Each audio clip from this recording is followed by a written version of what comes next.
Hello and welcome to another part of Shadowrun Hong Kong Extended Edition Blind Playthrough by Old Man Mamu.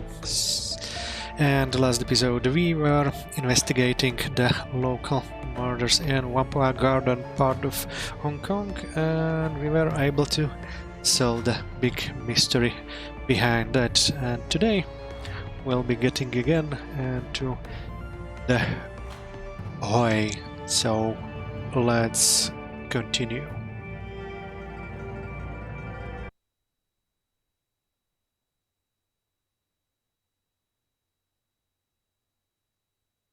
Heoi. The MTR rockets noiselessly toward Heoi along the edge of Kowloon Baby.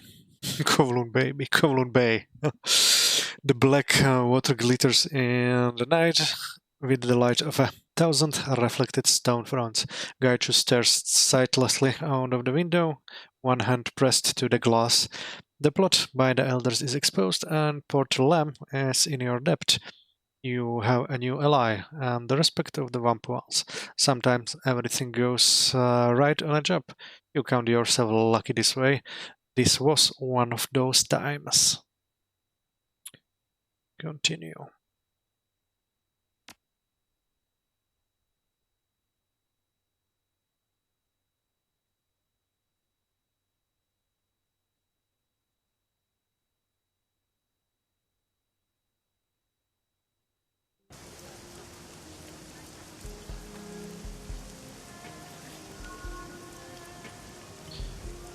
Objective Agent, get some rest and go to the Emperor's Tomb Museum to liberate artifacts and travel to Sky Tower.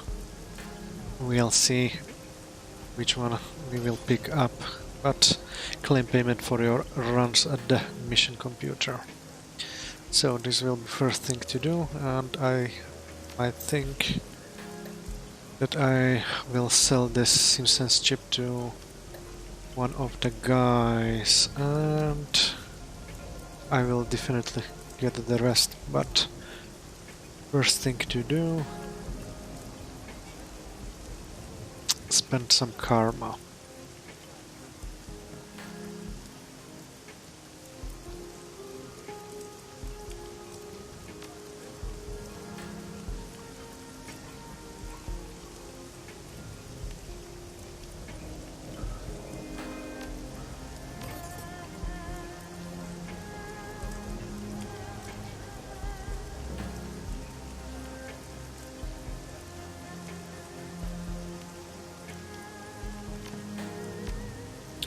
Nope, let's use this one.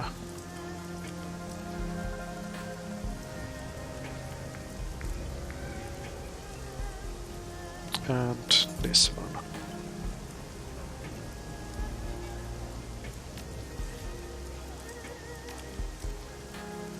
So,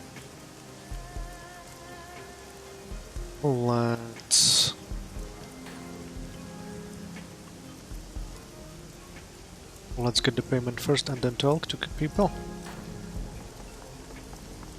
Oh, before that, we have a level up for our new person. Yes, Gaichu, a red samurai.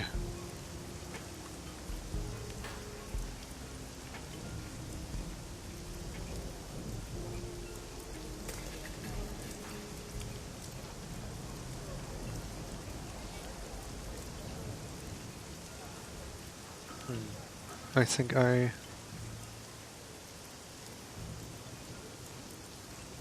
should I make him melee or a little bit naughty? Let's go the goal way.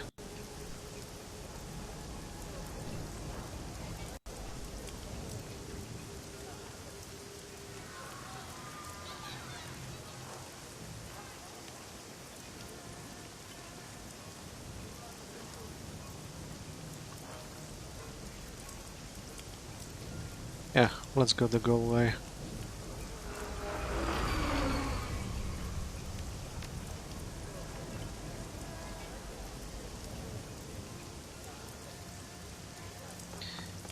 Okay, let's get the money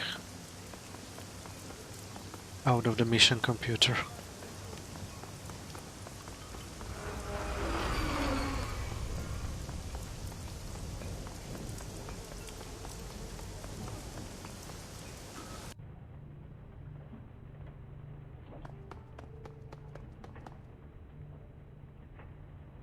Your workstation and mission computer.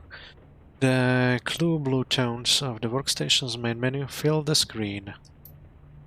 A blinking message in the upper right corner notifies you that you have 4 unread messages.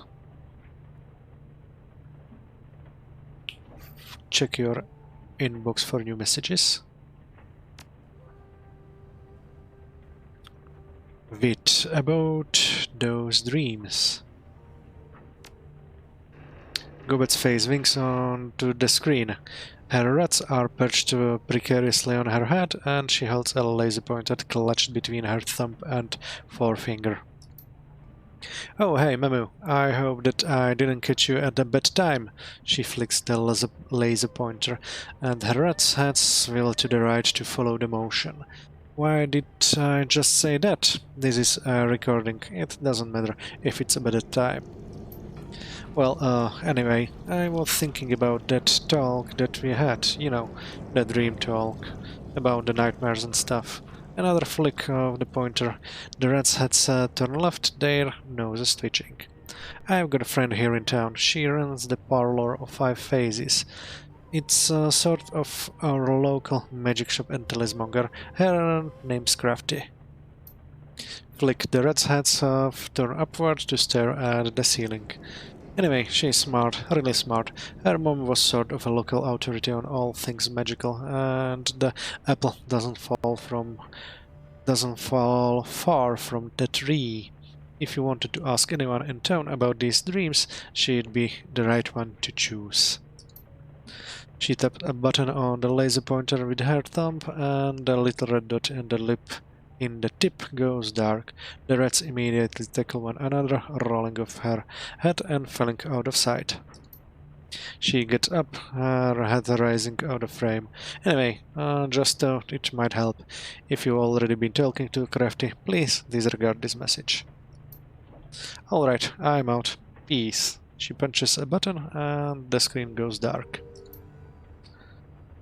You have 3 unread messages. Attending a party. From Kindle Cheng to Mamu. Attending a party.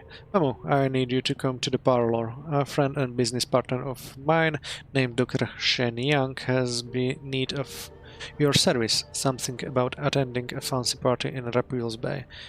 He was unwilling to give me the details. I think he wanted to size you up himself. You have 2 unread messages. Raymond Black's history.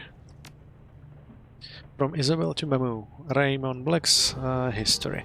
Duncan asked me to do some digging on my own into Raymond's history. I guess he doesn't trust Kindle Cheng to give him the full story. I can't say I blame him, since she'd hide things from us if it was in her best interest to do so. So I've been poking around various corners of the Matrix, trying to dig up what I can. Most sinners leave a death trail the size of an aircraft carrier in their wake.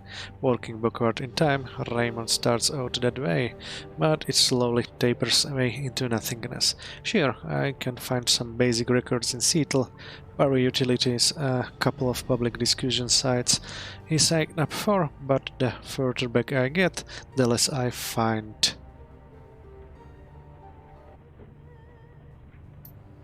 And the craziest part is this: prior to 2032 I can't find anything at all, and that shouldn't be possible. It's like Raymond didn't exist before then. I don't know, I'm going to keep digging, but it will take me a while. I'll let you know when I get some news worth sharing. Isabel. You have 1 unread messages. Opportunity. Preface bypassed. Yo, come see me if you have a chance. I have a trade opportunity maximum. Maximum law, Matrix Vampua integrated hub. Blah blah blah. 01941-1-1-10 UC13 Meet Lost Technology Palace. Done is what happens when I rain the fire. Ultrathon Visigoth, Judge of Titan. You have 0 unread messages. Oh, that was a strange message.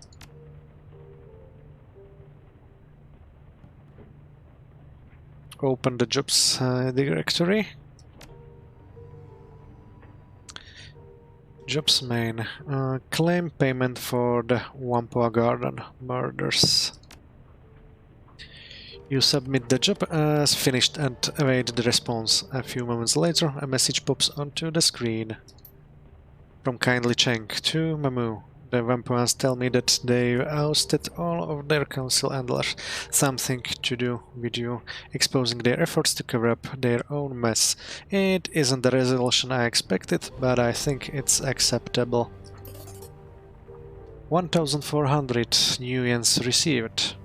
If there's one thing I don't trust, it's people who won't pay what they owe. Thankfully, the Whampoans are more reliable than Ang and her allies, and so am I. Your payment is attached. Kindly check.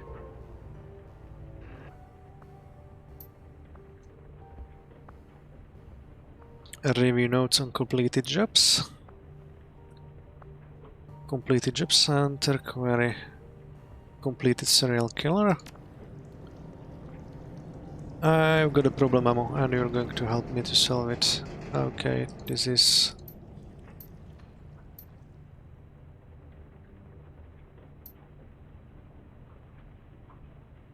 completed. Okay, the same. Jobs directory. Attending a party. Read.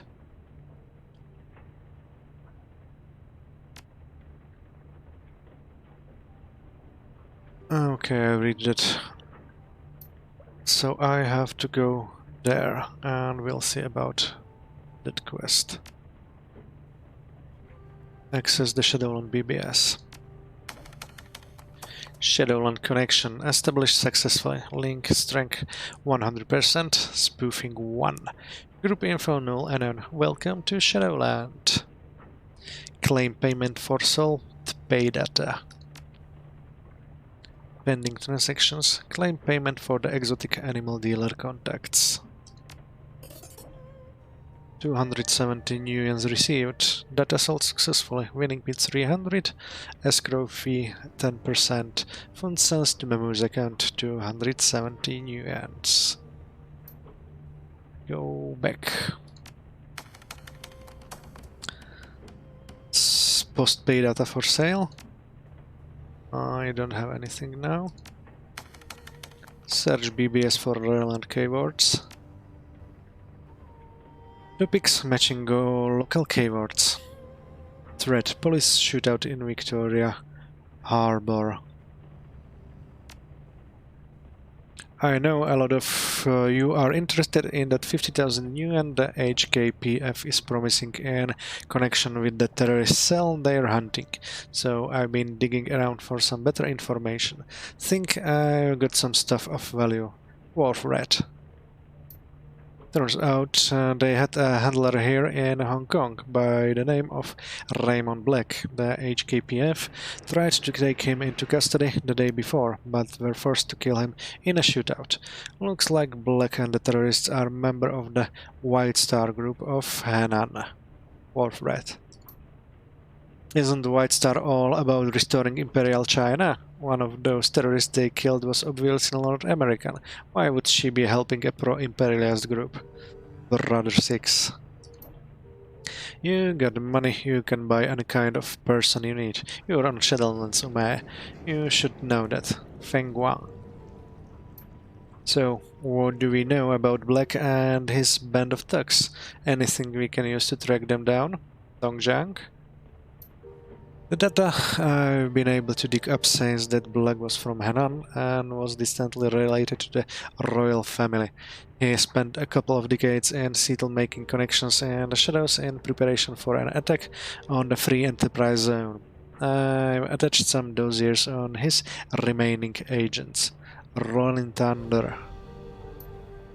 You sift through a long stream of data detailing who you and Duncan are. While the general details about your name and life are correct, many of the small details are wildly inaccurate.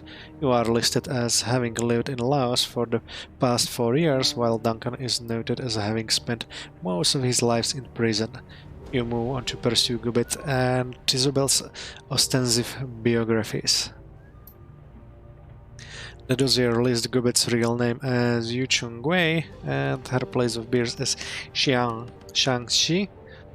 According to the contents, she is 23 years old and served with the Baihu Corporate Military until conviction for insubordination lead to her dishonorable discharge. While you can't be certain Gubbet doesn't speak Mandarin, the idea of her being in the military, any military, is downright laughable. Isabel, in turn, is listed as Fatima Abukar. Apparently, Isabel was educated at an early age in terrorism and piracy by the revolutionaries of the Ethiopian territories, and is wanted in connection with the bombing 2052 bomb attack on the French embassy in Johannesburg. Given that you know that Isabel grew up here in Hong Kong, this information appears to be as lawfully inaccurate as your own dossier. No more post in this thread. Poesy Bash. Alright folks, we'll try it again, this time under a super secret code name. There is no telling how long this will last, so let's the bashing begin. Matrix Bard. Super secret code name. You just ran the words poetry slam through a thesaurus. Snosbird. Poetry people, not complaints. Matrix Bard. A thief on the run, a silencer in the dark, the rat shaman lurks. Jivebird. Got one for the coyote shamans too. An unbound trickster, this shaman fears no peril, wily coyote. Jivebird. Go on a roll, Jivey, Snosbird. Here's another one. If Matt can stand it.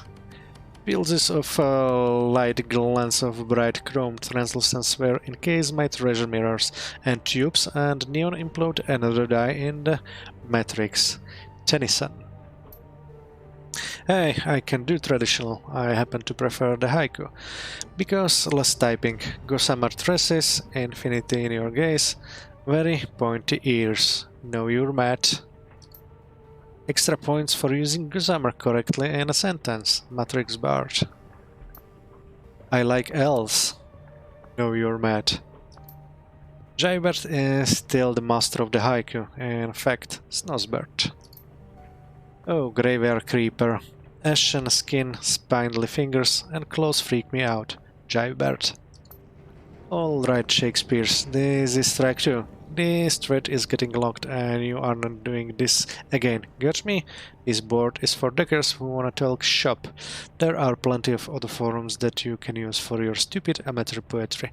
I'd suggest that you go find one. SysOP. No more posts in this thread. Top shelf sublet available immediately. Like the title says, good location, cheap rent, serious office only, please, harbor red. What do you mean by top shelf? As in a fancy corp condo? How do you manage that? Shenzhen Joe. No man, it's literally the top shelf of the converted maintenance closet I live in, harbor red. You're joking, Shenzhen Joe. No joke, it's cheap and the location's good, right near the Temple Saint Night Market and Temple Street Night Market, and it has super fast access, just in case you need to get in and out of the Matrix quick. I'm not the sort to ask questions. There's just about enough space to stretch out your legs lying down, and there's a ceiling hook for you, for your gear. What do you say, Hardball Rat? I don't know, I need a place, but still, Shenzhen Joe. A shelf in a shared closet? Screw that. I've got a sweet pet to rent that you can have all to yourself. It's not Victoria Peak or anything, but it's a bargain. Hotpot 888. Where's it at, Shenzhen Joe? Kowloon Wall City. It's one of the new construction units on the outer edge. Hotpot 888. I'll throw in a second sailing hook. Deal? Harbor Rat. Okay, message me and we'll work out the nitty-gritty, Shenzhen Joe. Seriously? The whole city isn't that bad. My apartment is new and it even has windows. I'll beat Harbor Rat's rent. In fact, just tell me what you want to pay. Hotpot 888. Hello, Hotpot 888. No wonders no one wants to go there. Threat, looking for Decker. Looking for experienced Decker for a discreet milk run on a supply house for purveyors of recreational substances. Potential for a longer-term arrangement. We're a team that's been together for years, running your basics haste and the occasional transport gig. We've got a reliable fixer and a long list of happy clients. Requirement: you must have a good sense of humor. Give me some new yen. 888. Hey, are you willing to give a newbie a shot? I've been in and out of Matrix since I was in school. I raised some creds doing odd jobs, so I got a hot new cyber deck that I'm itching to try on a real run. Zoom. I don't know, man. We'd really like to find a long-term decker, and you kinda don't know shit. You said so yourself. Sorry. Give me some new yen. 888. Oh, come on, you said it was a milk run. How else would a Shadowrunner start if not with an easy gig? I'm being upfront with you. Doesn't that count for something? Zoom. Fine, I got a test for you. You hug this guy Captain's Cone and change his password to erotic massage. Give me some new yen. 888. I'm on it. Thanks. Zoom. Done. Am I in or what? Say yes, say yes. Zoom. What the fuck? Captain's Cone. Zoom, may I introduce you to our rigger Captain's Cone? He'll make a fine addition to our team. Give me some new 888. Thank you. You won't regret this. Zoom. You gotta stop getting people to hug me. Give me, or you'll be looking for a new rigger next. Captain's Cone. Oh, you know that you love me. Give me some new 888. No more poor city threat. Go back. And I think that's everything for now.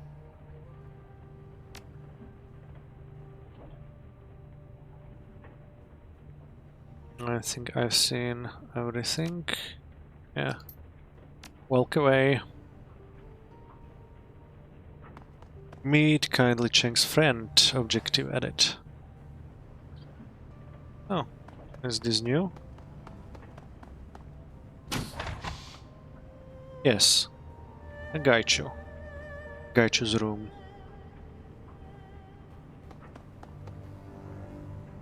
The storage room that functions as Gaichu's cabin is a cramped, overheated mess. Piles of old ship parts share place with tarnished cookware. Flats of instant noodles, a collection of cast-off clothes, and reams of diagnostic manuals for obsolete computer hardware. Top it all off, there is barely any light whatsoever. All of the bulbs in this room are missing. Gaichu is busily moving boxes around, apparently in an effort to carve out some personal space amid the junk that he shares his cabin with. As you enter, he cocks his head and turns around. Welcome to my sanctuary, Mamu. I apologize for the lack of light, but as I did not need it, Gobet took the bulbs for use elsewhere. Gaichu puts down the box that he's in the process of moving and politely bows in his head towards you. How can I be of assistance?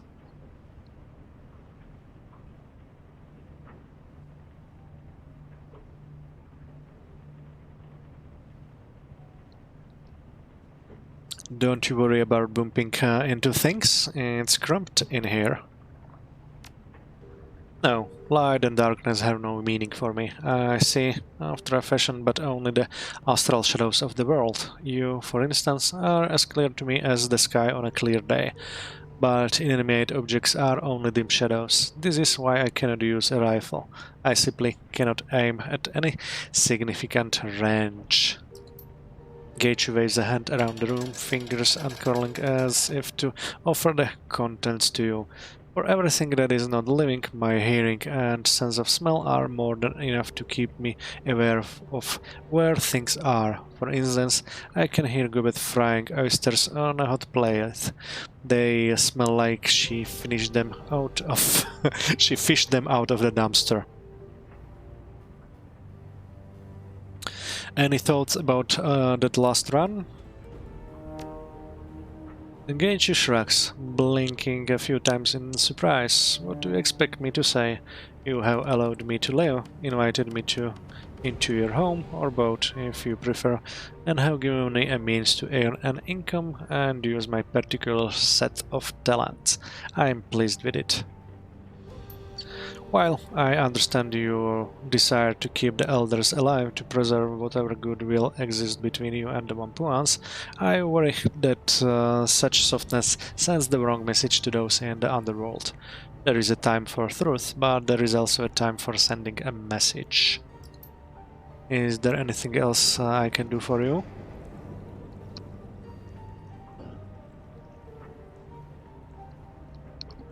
I need to talk about your condition being a goal.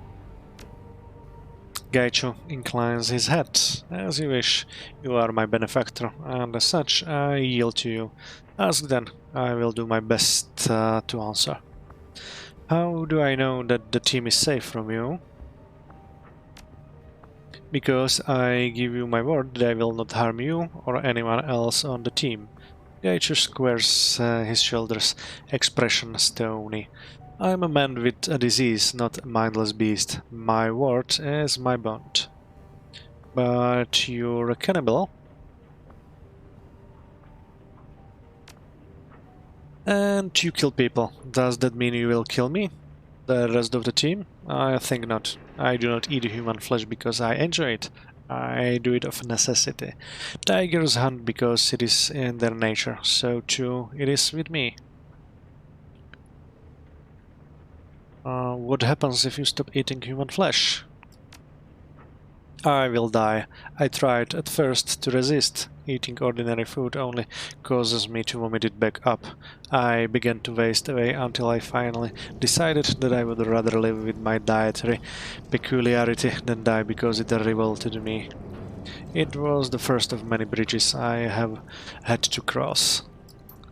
From what doctors tell me, the disease will not kill me. I will live with it until I die of some other cause, but I will remain a blind cannibal until that day comes. They say that strong-willed individuals can hold off mental degradation indefinitely. If that is true, I pray that I am strong enough.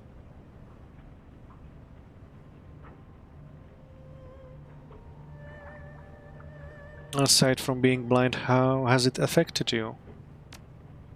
Aside from my heightened senses of smell and hearing, I am stronger, tougher, and more resilient than any mundane human. I can achieve feats of physicality that are normally restricted to adepts and those with extensive enhancements. Gaichu lifts one hand, fingers crooked to show his elongated nails, gloves, really. These as well, as sharp as any small knife. I prefer my sword, but in a grapple they come in extremely handy. He draws one nail over the surface of his shoulder blades a hair-fine spiral of armor peels off in the nail's wake. Do you still need to sleep? Gaichu chuckles, his laughter rasping out over his lips. Unfortunately, I do. I am not an undead creature of legend. If I manage to unlock the secret of rest without sleep, I will be certain to inform you. I thought ghouls were all animalistic predators. Most are, in the vast majority of cases. The infected become the crazed predators everyone sees on the nightly trade news. Gaichu bares his jagged teeth, running his tongue across the tips of them as he tilts his head back. I bear the physical signs, but not the mental ones. Few escape that fate. There are others, though. In Africa, there is a nation of ghouls. It is called Asamando. The intelligent ghouls in Asamando care for the ones whose higher faculties have been ravaged by the disease. Still, it's not a safe place to visit. What makes you different? I am willful. Those with a strong sense of self, a chip on their shoulder, if you will, are always those that survive the infection with their minds intact. I suppose I am selfish enough to have retained a possible semblance of my former humanity. It seems like your condition has stabilized. For now, it has. I will not suddenly become a ravenous beast lurking in the hold of your ship. At least, no more so than I already am. Gaichu bares his teeth in a wry grin, tipping his head a little.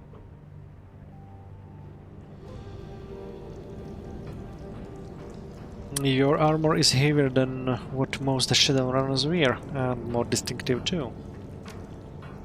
Gaichu nods, howling his assent.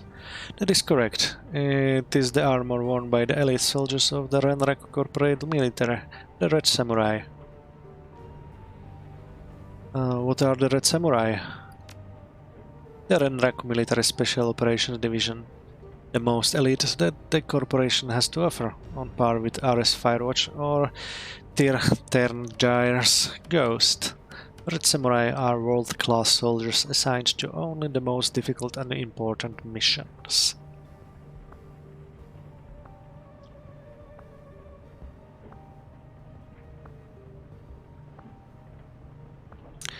That armor's a rare thing for a Shadowrunner to have. That is true. It is considerably less rare for a Red Samurai to have a suit of it, however, even if he goes rogue. You don't strike me as a corporate soldier. Circumstances change, and with them, perspective. I was a member of the Renraku military for my entire adult life, until my current affliction, anyway. Hence, I still possess my armor, my sword, my training. They have served me well in both my previous life and in this one.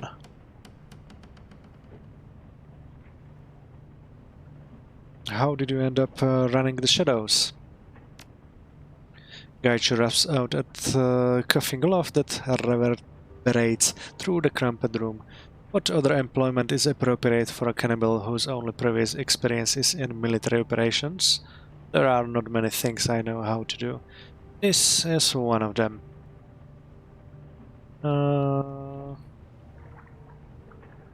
You weren't always a girl, though.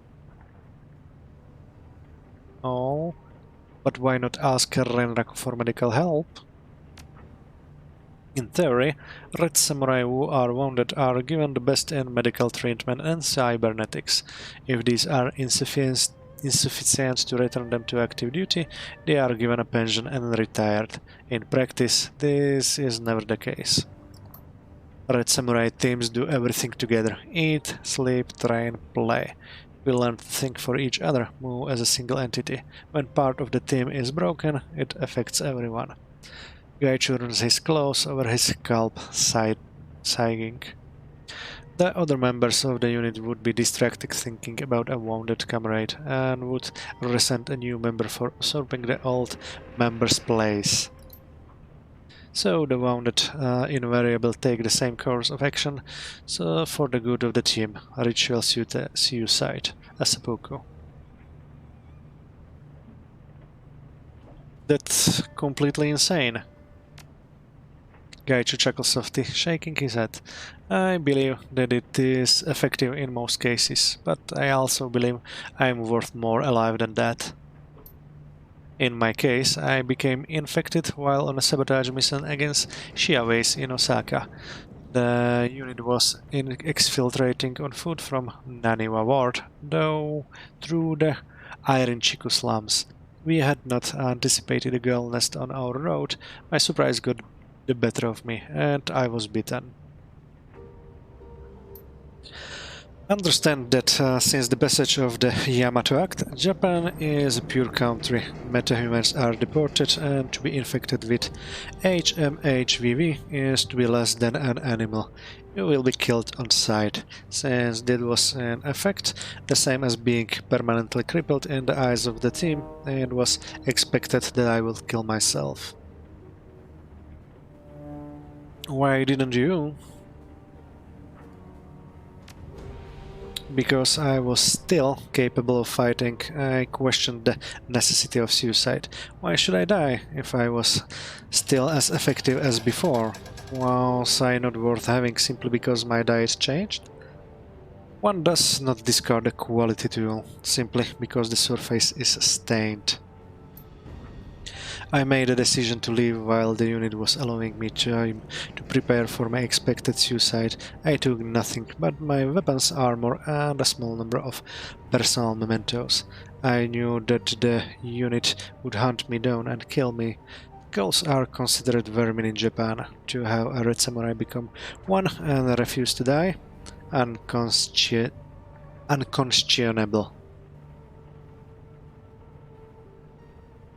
How long did it take them to find you?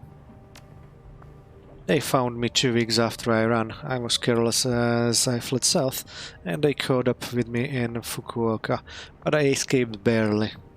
It was at that point I decided that I should leave Japan. I knew they would not stop hunting me, but I could make it more difficult for them. How did you end up in Hong Kong? I was searching for a cure. I needed a place where I could disappear into the shadows, find work, and evade capture if a cure did not materialize. The Yamato Act means that it was even more dangerous to be in Japan than anywhere else. Kaichu smiled thinly, leaning back on his heels. I went to China, primarily because I still hoped to be able to return home. It felt less final if I fled to somewhere nearby. I went first to Shanghai, but the Renraku's presence there is significantly more robust than in Hong Kong. I learned that my previous unit had not stopped hunting me after I left Japan, so I decided to move further afield. Gaichu unfurls his hands, claws pointing towards the ceiling, hence Hong Kong. Where else can anyone arrive and disappear without the city carrying one with?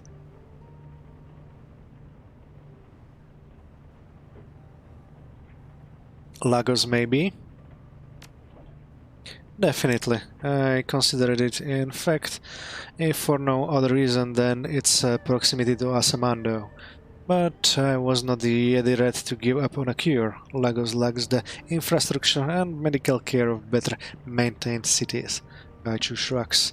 Perhaps when we part ways I will relocate there. Since arriving here, I've drifted between neighborhoods, selling my services to those who are unafraid of my appearance and condition. Gaichu frowns deeply. It has not been as profitable as I'd hoped. Did you grow up in a corporation? Yes, in Keihanshin. The Kyoto-Osaka Kobe sprawl, and is less populated than Neo-Tokyo, but not by much.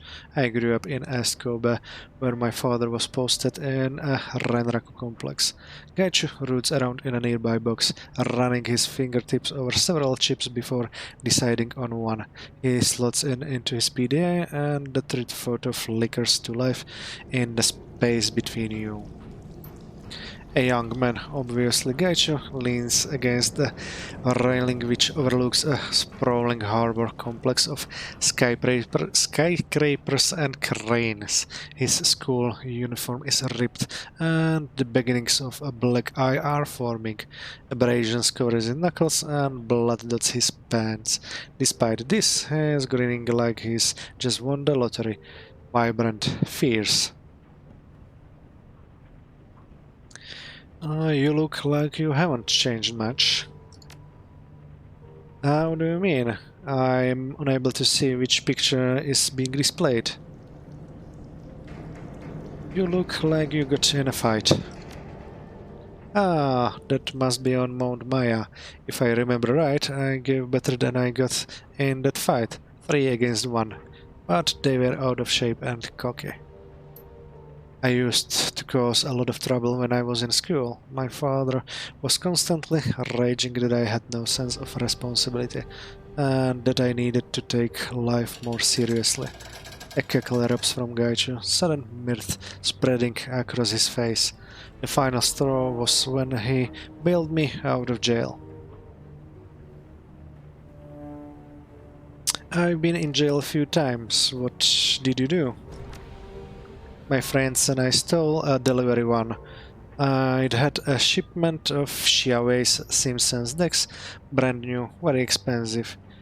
We were going to fence them and use the money to take a trip to Okinawa. Gaichu pauses, cooking his hat.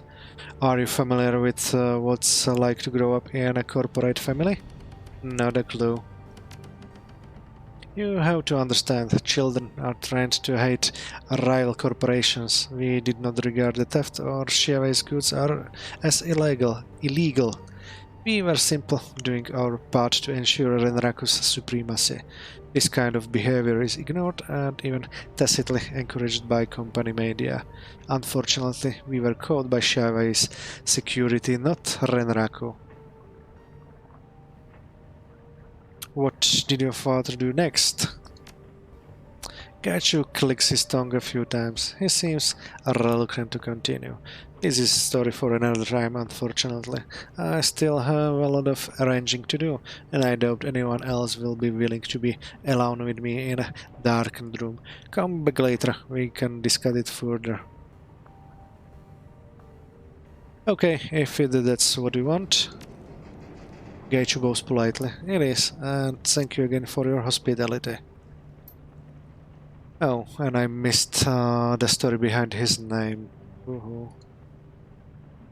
Please come back later. I must get this storage room made into semblance of livable space. Once that is done, we can speak more. Well, I hope I will have the time or chance to ask him few more questions at some other time. Box of mementos.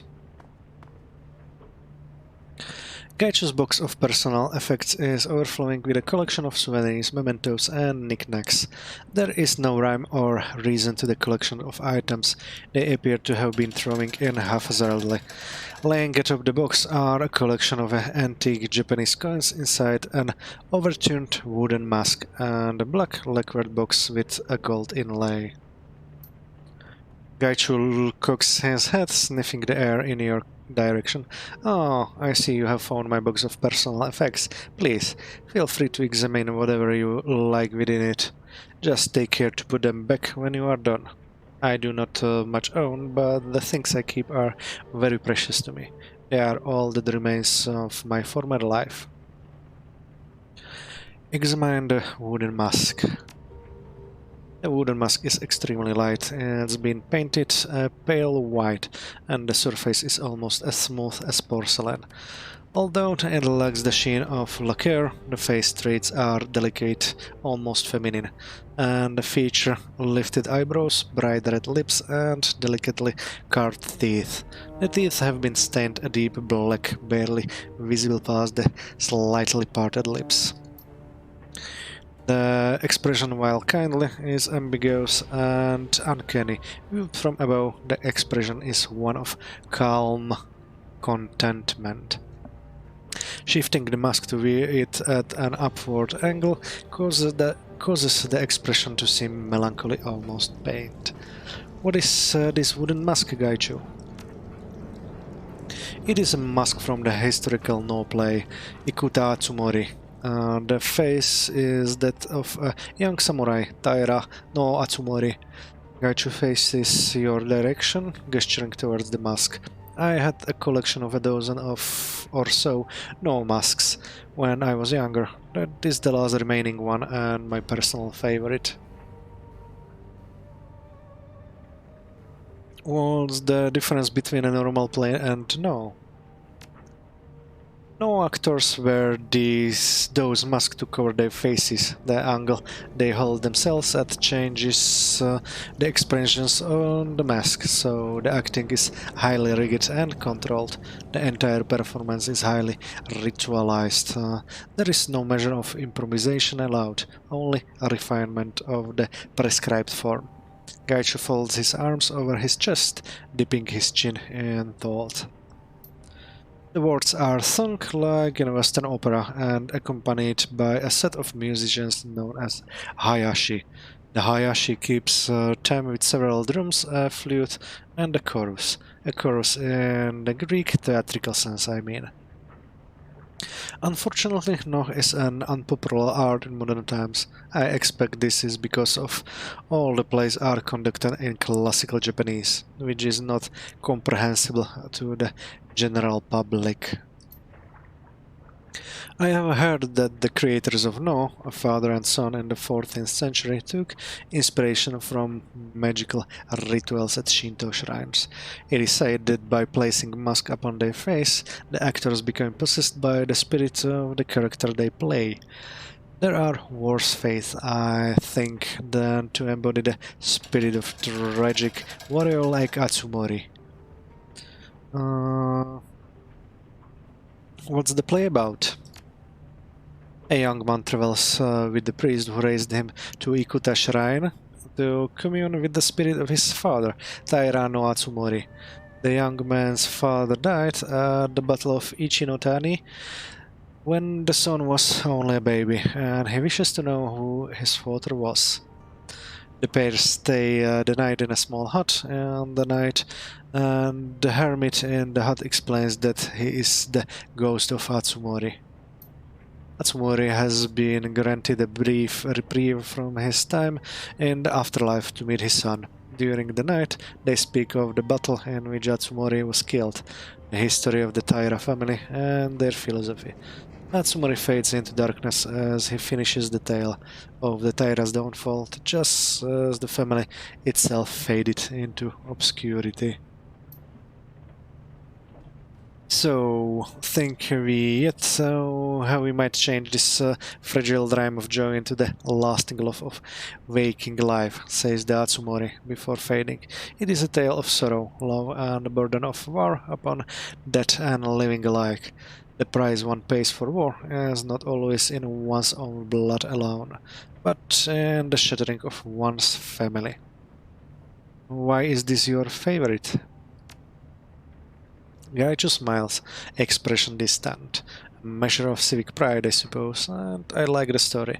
Taira no Tatsumori died at the Battle of Ichinotani, just outside Kobe, and the play takes primarily at the Kuta Shrine, which is located in downtown Kobe. In all cities in Japan, especially in Keihanshin, I have always felt there is a sense of history wherever one looks. The skyline may have skyscrapers and delivery drones, but the foundations are laid on the bones of the dead. Gaichu shrugs, folding his arms across his chest. I think it is important to remember their sacrifices, and joys, sorrows, and glories. Gaichu laughed suddenly, shaking his head.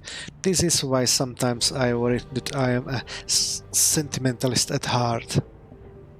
Put the mask back into the box. Examine the lacquered box. The box is a deep glossy back cube, the edges at corners are rounded rather than sharp, and the gold flake inlay across the surface glitters even in the dim lighting of the room. Siding the top of the interior contents are revealed, a calligraphy set, complete with inkstone and block brushes and paper. Gaichu wrinkles his nose, his expression one of these days. Ah, that thing. It's a beautiful set, but this is a shame that I am unable to make use of it. Surely you used to be able to. Gaichu snorts derisively, stifling laughter. No, my handwriting has always been absolutely terrible. Whatever fanciful stories you may have heard of being able to tell a swordsman's ability by his handwriting, I assure you that they are wrong. The set was a gift from a professor of Japanese literature. He appreciated my interest in a classic, The Tale of the Heike, The Tale of Genji, the collections of 10,000 Leaves, etc. I think he wished to encourage me to cultivate non-martial interests. Gaichu smiles crookedly and shrugs.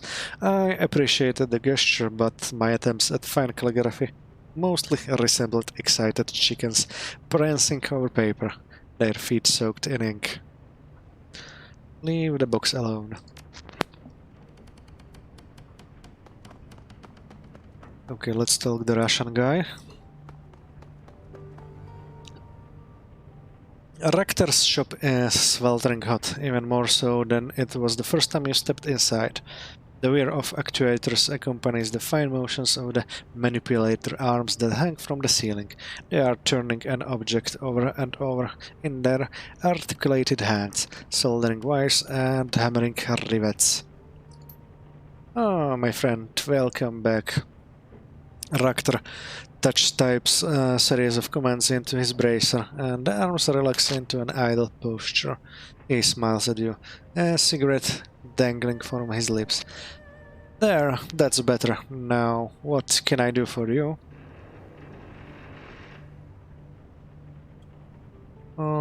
Any thoughts about the last run? The Wamp Ones may be a socially maladjusted group, but I find their philosophies quite compelling.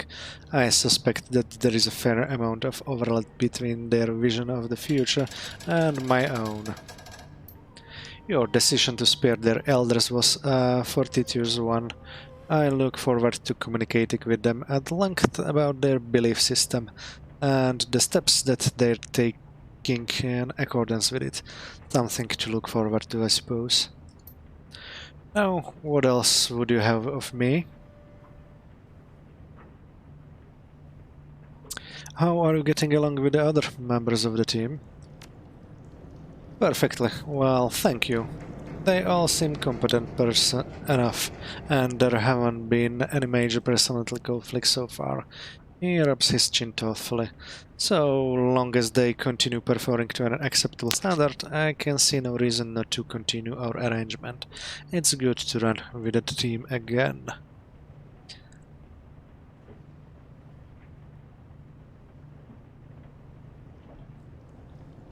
Very good, I'm glad to hear it. All is well, my friend, I assure you of that. Now, was there another matter that you wanted to discuss? You're still something of a mystery to the group, Rector. Mind if I ask you a few questions? No, I don't mind, not at all. He takes a drag on his cigarette, then slowly releases the smoke. I can't promise that my answers will satisfy your curiosity, of course, but you may certainly ask. What was it like growing up in the Russian Republic? Tumultuous, as you might expect. You probably aren't old enough to remember the Euro Wars, but I am. I know bits and pieces of the history, but I didn't live through it. Oh well, the wars were formative experience for Russians of my generation. Not traumatic per se, certainly not as they were for the Germans, Finns and Poles, but important nonetheless. My country was the instigator of the first Euro War back in '30s. I remember the rhetoric, the hardships of living under a wartime economy, the rampant xenophobia that took hold. I remember how we all cheered when our forces invaded Poland. 3 months, that was all that it took for our military to crush that meager resistance the Poles could bring to bear, and was quite the source of national pride at home. I remember our drive into Germany and the desperate bid to reclaim the eastern portion of that country for ourselves. Just think about the symbolic significance of such an act, an audacious move to be sure, but Secretary Koropunin was determined to make history.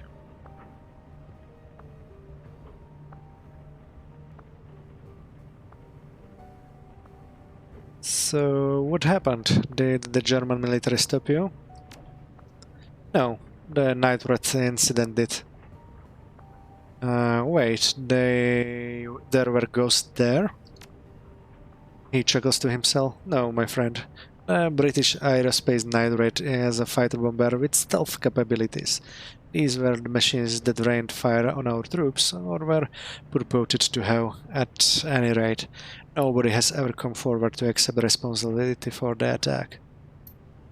Regardless of who was behind it, the result was the same. Wave upon wave of bombings that targeted our forces and the Germans alike, coupled with the assassinations of dozens of military leaders. A devastating synchronized operation expertly carried out over the course of a single night. At home, viral attacks shut down our power grids. Hundreds of thousands of Russian homes found themselves without heat or electricity in the dead of winter. Koschei scuttles forward, allowing the rigger to rest his hand on the sloping metal of his chassis. Rector stares at his own deformed reflection in the metal of the drone's body, a sad smile on his face.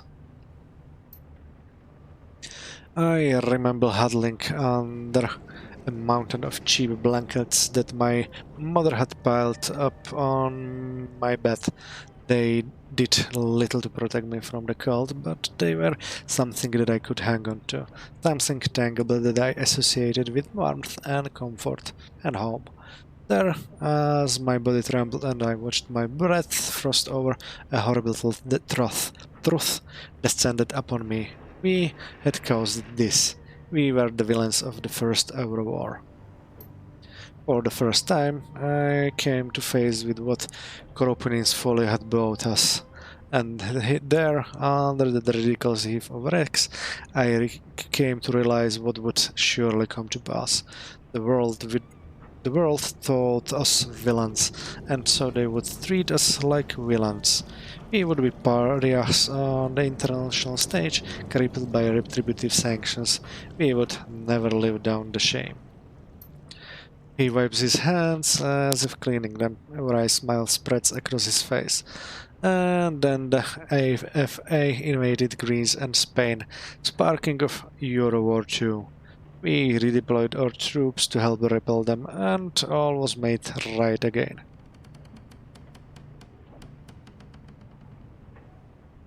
I have to imagine that you still had enemies in Poland and Germany, even after the start of the Second War. Oh, we were still regarded with suspicion, of course, but all of Europe might have fallen if it hadn't been for our help. In essence, we took back our reputation at gunpoint. Not an ideal solution, I admit, but it worked. Within the span of 4 months, we Russians had gone from nobodies to a terrible threat to unlikely saviors in the eyes of the Western world. Studying exactly how this happened has taught me a great deal about human psychology and social dynamics. Human psychology? I'll say that as if you weren't one. He laughs. Just the figure of speech, my friend. Nothing more. Now, shall we talk about something else? Surely there are more interesting and relevant things to discuss. You mentioned that the Second Euro War was sparked by the AFA. Who were they? He takes a drag on his cigarettes. Ah, yes, I suppose that you wouldn't know. They were only active for the years surrounding the conflict after all. The AFA was the Alliance of Allah, serving under Mullah Said Jazrir, a coalition of right-wing Middle Eastern governments that assembled under the failure, some say sabotage, of the United Islamic Conference. They looked to a weakened Europe and saw an opportunity, one that my country was entirely responsible for creating.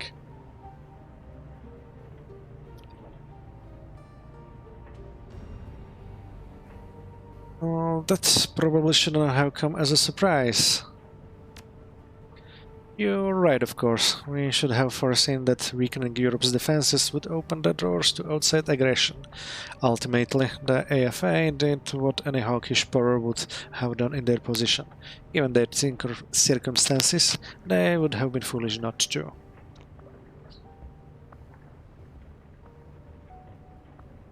Well, I take it you beat them. I mean, I haven't heard of the Alpha before, so things can't have ended well for them.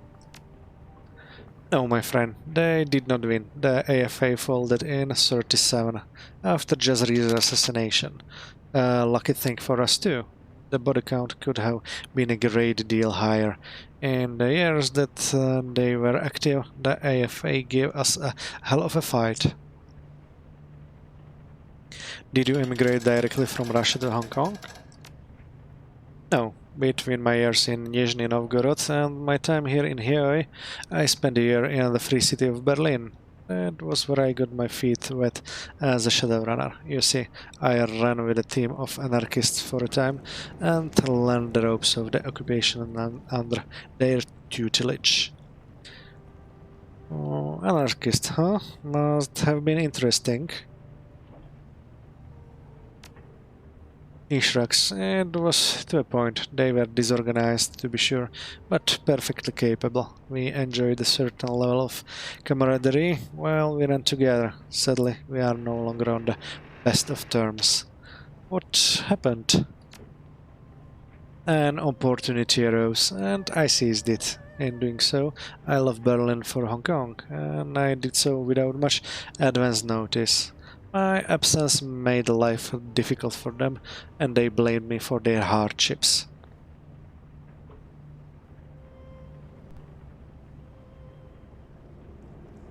If you couldn't run on me, I'd be pissed at you too. That would be your prerogative, and while I suppose that I can see your point, I haven't lost any sleep over my decision. I did what I had to do. How my former teammates choose to react to my sudden departure is their problem, not mine. He looks away, a wistful expression on his face. Koscheik scrapes the ground with his forelegs, its sensors fixed firmly on you. Ultimately, I would say that my time in Berlin was quite educational, different from my early life in Russia to be sure. As I said, the experience was invaluable. Ultimately, though, Heoi is probably better suited to my sensibilities. Really? This place is a dump. But it is an orderly dump. Life is more structured in Heoi than it was in Berlin. Things make sense here in a way that Berlin didn't.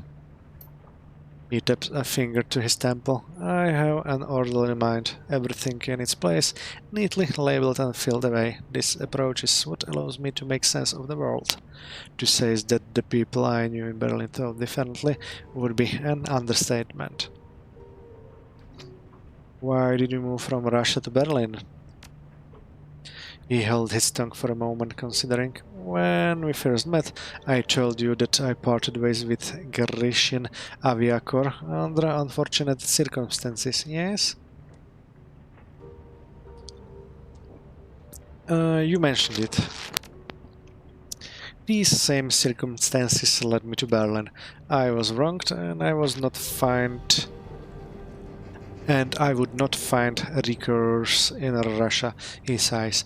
I suppose that's there's no sense in being vague. I'll tell you the story if you want to hear it. Please, lay it on me. You may remember the self-repair system I mentioned the first time we met, the module that would allow Koschei or any sufficiently equipped drone to repair itself. I told you that my research had been lost. That was not strictly true. It was stolen by a pair of colleagues who I had long considered friends. They were researchers from my old lab. They turned against me, stole our work, and threw my work and defected. Why would they do that? Desperation and ambition. They had always been fixated on getting out of Russia. Grishkin Aviacorp was a nationalized corporation, and they would never get rich as cogs in a government-controlled machine. In our project, they saw their key to breaking away and earning their fortunes. Never mind the fact that I was opposed to the idea.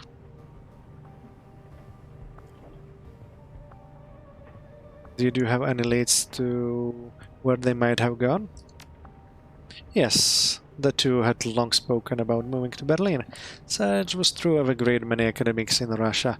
My homeland is bureaucratic dictatorship, you see.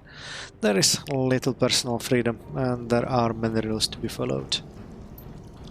As you might imagine, the stable anarchy of the flux state can be an alluring concept to those who live under totalitarian rule. Berlin is much romanticized back home. So, you assume that your former colleagues had run to Berlin? It was the only thing that I had to go on. At best, I would find them. At worst, it would be a good place to rebuild my life. And of course, to establish the web of contacts that I need to track my betrayers down. There is a squeal of tortured metal as Koschei drags its claws over the iron grating that covers the floor. Rakt glances down at the drone, and it goes calm. He takes a deep breath and continues. It took me over a year to locate my former friends. It was a long, painstaking search, but I was nothing if not determined. I finally found evidence that they'd used my research as bargaining chip to secure positions at RS, and that they were here in Hong Kong. And so you came here to Heoi. He nods. I picked up and left the next day. My old team was upset, to be sure. Lucky Strike in particular howled for my blood, but I know where my priorities lie. And so here I am, and here they are. And soon I will be ready to act. I really must thank you for inviting me into the team. Your abilities will be invaluable when the time finally comes to make my move. Assuming, of course, that you'd be willing to help. Something tells me that you weren't surprised when I invited you onto the team. You were waiting for this, weren't you? I thought that it might go over better if you believed it to be your idea, and it would seem that I was right. I am on the team after all. Yes, you are, and you are right. I, for one, would be happy to help you when you're ready. Just say the word. Thank you, my friend, but this is a discussion for another day. We aren't ready to hit an RS facility yet, and there is more intelligence to gather before we make our move anyway. When the time comes, I will let you know.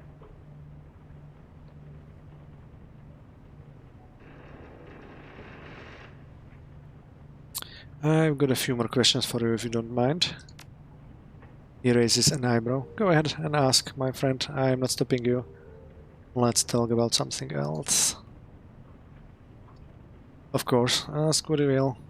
What can we tell you about the colleagues who stole your work? Today, they call themselves Taylor and Hardingham.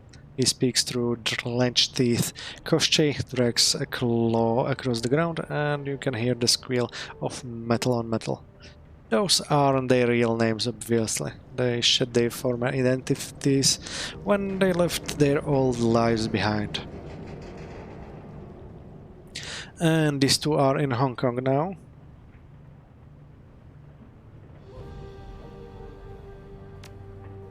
Yes, working for RS Asia Holdings, ensconced away ensconced away in one of their enclaves here.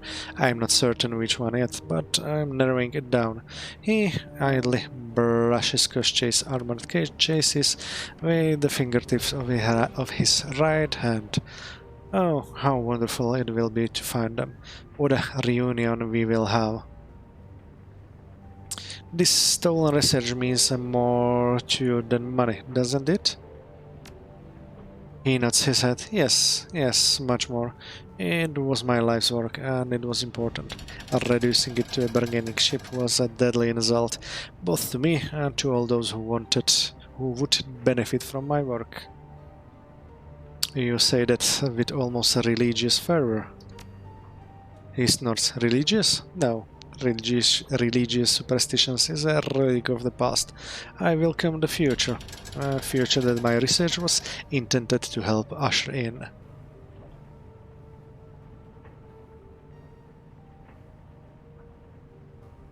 Superstition? You live in a boat with a pair of orcs, one of whom uses magic on a regular basis. He wags his finger at you. You're putting words in my mouth. I never dismiss magic as superstition. Magic is an observable measurement phenomenon as real as the laws of thermodynamics. What I said was that religion, in the classical model, is rooted in superstition. I stand by that analysis. Now tell me, my friend, are you familiar with the concept of transhumanism? The transformation of humanity as a species by technological means? Etiquette academic Huxley coined the term in the late 1950s, I believe. He nods. Yes, that's right. The seeds of the idea trace back even further to 1920s and J.B.S. Haldane, but it was Huxley who popularized it. And now the transhumanist vision has progressed beyond philosophy, and it is fact. Look around you. Cybernetics are a fact of everyday life. The synthesis of man and machine is the crowning achievement of meta-humanity as a people. I believe that we are well on our way to a truly post-human future. One which the synthesis of man and machine is perfected to the point that the terms become interchangeable. In such a future, the capacity for unlimited self-repair would be indistinguishable from immortality. You can see then why the theft of my research came as such a blow. My former colleagues hadn't just stolen from me, they'd taken my contribution to the future of our species and reduced it into a bargaining chip.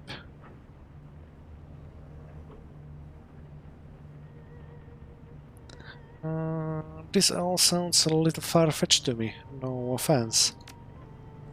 He chuckles softly. None taken. I have long since grown accustomed to such responses. I will admit, my vision of the future may sound overly optimistic, but it's a future that I'm sure is coming. All the same. He brushes himself off. And with that, I'm afraid that I'm going to have to bid you good night.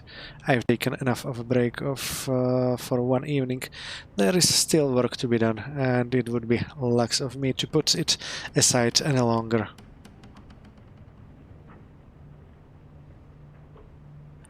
Thank Rector, it was interesting. He nods at you. Good night. Okay, so let's get out.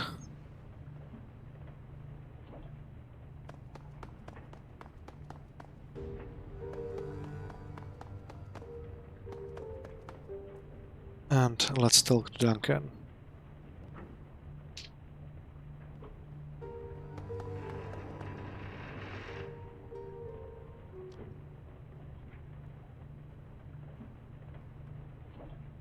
You enters Wu cabins to find moving through some sort of stretching routine. His muscle ripples and flows tranquilly from one pose to the next. You look different of age.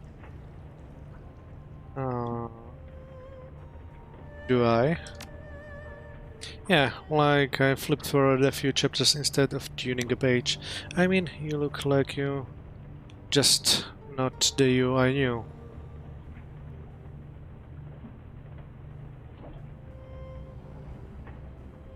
I have no idea what you're saying right now. He chuckles. You sound like Lockjaw. Remember him? Never followed the damn thing I said. Good high, but not beyond the thinking thing. Who smiles? His teeth are perfect. I'm saying that you look more mature, like you know more now. It's written on your face. Takes getting used to. It's weird thinking that you have 8 years of experience that I know nothing about. I used to know everything about you. The corner of his mouth pinches tight. I used to know how the world works too, at least I knew. So, what about you? He gives you one once over. How are you doing? Kinda pissed at Raymond for getting us into this whole thing. Don't misplace your anger. This isn't Raymond's fault, whoever took him. He makes eye contact with you, acknowledge that an alternative is possible, or killed him. They're the ones to blame. Maybe, but Ray is the one who got us into this. If I'm right and he's alive, we'll be the ones to get him out of it. He picks up an ammo box and begins using it like a dumbbell. You seem like a natural and leading this crew, FH. But I still don't completely understand. What do you get out of being a Shadowrunner?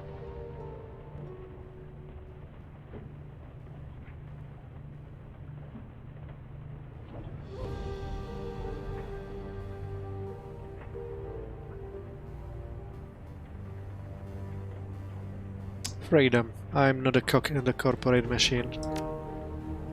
Sure, you're not. He chuckles to himself.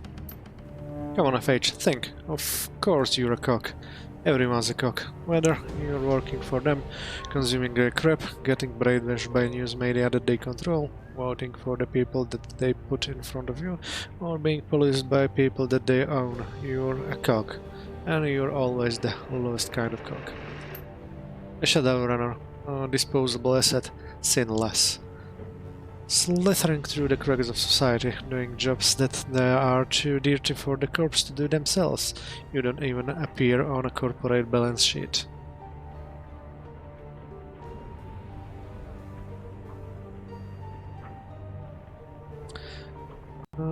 You make it sound so unglamorous. Oh, I never said we didn't get to dress well. If you're gonna be someone's disposable asset, you might as well go out in style. Oh, watches you, waiting for you to say something.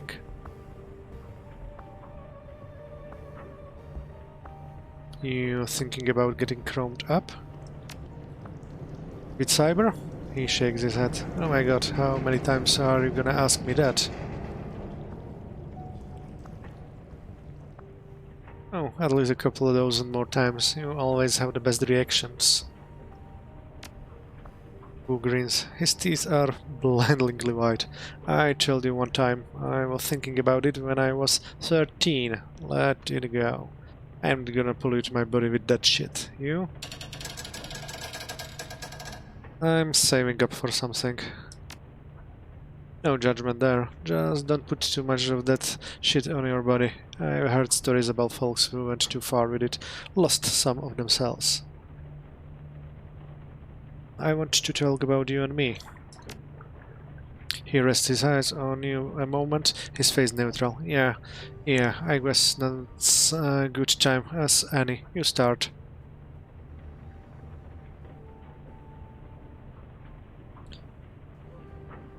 You're not acting like the Duncan Wu that I grew up with. What made you decide to become a cop? I needed structure, bet. You know that better than anyone. I was already hardcore when we met, Mr. Ultraviolence.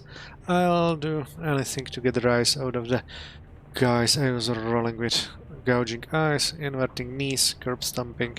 That shit got me cheers. I was like a pit fighter, bloodletting for the crowd, and I learned to enjoy it. But I never learned how to block out the memories of their screams when I was lying in bed at night.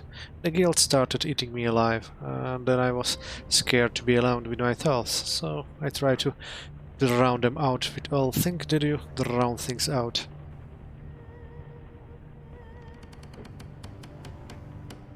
How bad was it? He lowers his head sadly. Pretty nasty, but that was before we met. When we squat together, and later when we were living with Ray, I was still a violent son of a bitch, but basically under control. That was because of you, Mamu. You were the voice of reason and the brains. Me? The brains? Don't pretend you weren't the leader. You know how it was. When we ran the streets together, I was the muscle and you called the shots. You pointed and I hit. But later, after I got me some counseling, I realized I let you call the shots so that I wouldn't have to. Because I knew that what I wanted was wrong. By following your lead, I was deflecting my own guilt into you. I could just knock heads and walk away clean, you know. Don't look at me, I'm just doing what I'm told. And then you left. Without you there, I knew that I was in serious trouble. A poster boy for anger management issues. Raymond could provide a stable environment, a decent therapist, and money for prescriptions, but you know Raymond. He's an egghead engineer with a philanthropic streak, not the drill sergeant. And the drill sergeant was what I needed. I needed structure and discipline in a way that he couldn't offer me. I needed a cage to keep myself in line. So, I found myself a cage made of rules and procedures and training. Lone Star. Raymond helped me with my application and provided me a decent character reference. I got in and it helped a lot. Lone Star got me where I needed to be. And now it's all gone. And you're back. Seems like Carter's death hit you pretty hard. Who continues stretching. Yeah, she was a good one. We were a real team. Joining Lone Star helped me in all sorts of important ways, no doubt about it. I really embraced being a cop. I studied my ass off, but no matter how hard I worked, I was never more than a model cop with a brutal streak. There were plenty of assignments that were perfect for a big mean orc like me, assignments that would have fed my need to hurt people. But I met Carter about a year in and she changed things. She talked about values and goals and priorities and constructing the life that you want to live. It was a real trip. She sounds wise. He pauses, his stretching for a moment. Huh? Never thought about that word as a way to describe her. Wise. From an outside perspective, I guess you'd say that, but to me, she was just grounded. She knew who she was, when she was, where she was going, and what got her there. Carter understood how the world worked, but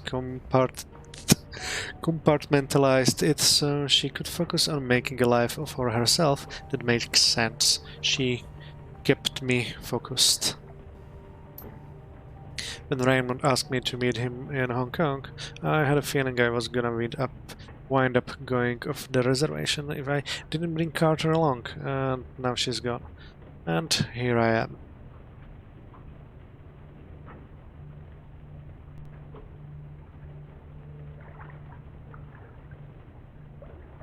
It might be the time to stop looking for someone to hold your leash, Duncan.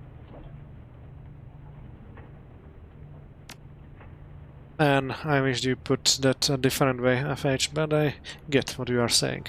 I don't wanna be anyone's dog anymore, who folds his arms across his chest and nods to himself satisfied.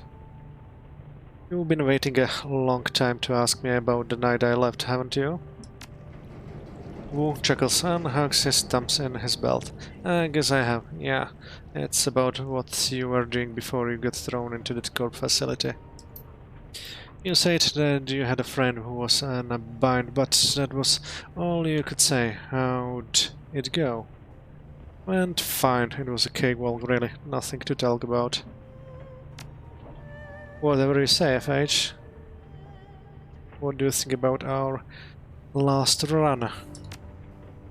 I don't know, FH. I had enough of girls for one lifetime. The barons were full of them. Remember what the 162s did to us Lanner family that lived by the old town center? Remember how we found them? Sure, but in all fairness, they were asking for it. They were keeping second-hand organs in a walk-in freezer. I mean, what they expect? Yeah, but still, nobody deserves to go out like that. He grimaces. I do know, FH. I don't think I'll ever get comfortable with having a girl on our crew. Made sense to keep those elders alive, by the way, good call. We don't know anyone in this country. Seems wise to try and get some allies. Anyway, enough about that. Need anything else? Do you ever think about when we were kids? He begins moving through some sort of pattern. I be a Tai Chi. I try not to. What are you talking about exactly? The squatting barons on Leary Way. That least of all, we're not exactly talking about an idyllic youth here. FH, still, it was better than being on the streets. Sleeping in dumpsters, running from girls, fighting over scraps. Who stops moving the stuff for a moment and defending your territory? If we hadn't found that place on Leary, found Lockjaw and Double Tray, we probably wouldn't be here. Why were you thinking about back then?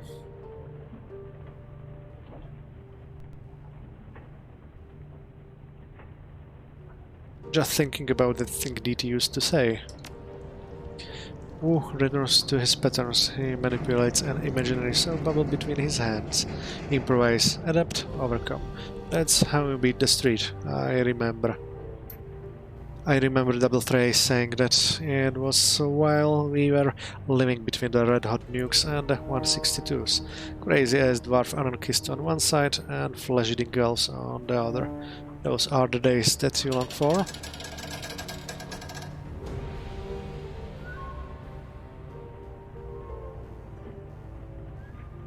Long for? No, I was just thinking that it's the same now as it was back then.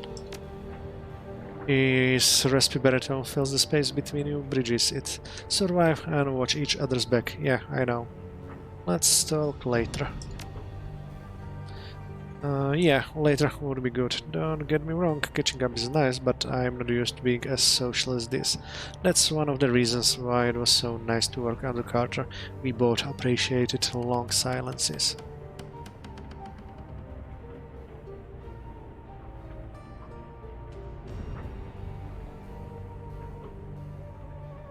I'll clear out then. Give you your personal space. Thanks, I'll bask in it. Oh, and good talk, FH. I'll catch up with you later. Okay, so let's go upstairs.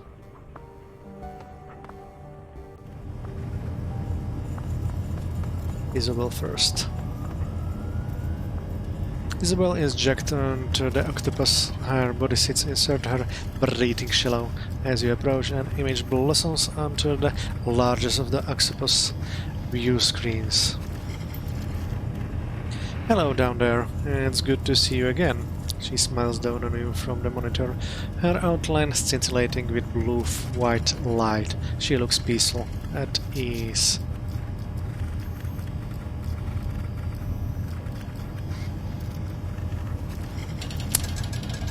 Any thoughts about last run?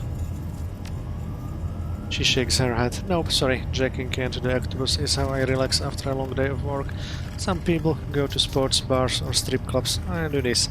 As a rule, I don't spoil my leisure time with shop talk. But we're already talking shop, aren't we? There's a difference between the job and our lives. It's after hours, and I don't want to talk about work. So, if you don't mind changing the subject, she lets the sentence hang. Nice avatar, that's a good look on you. Isn't it? I've spent months customizing this avatar. She feels more real to me than my own skin. You really feel at home at the Matrix, don't you? You look happy in there. I suppose that I am. It's a comforting thing. As long as I'm jacked in, I can be wherever I want to be, whatever I want to be. Out there in mid-space, I usually feel uncomfortable in my own skin.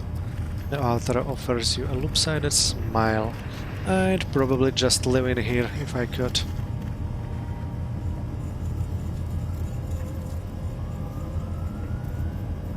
I've heard about deckers who tried it. It never turned out well.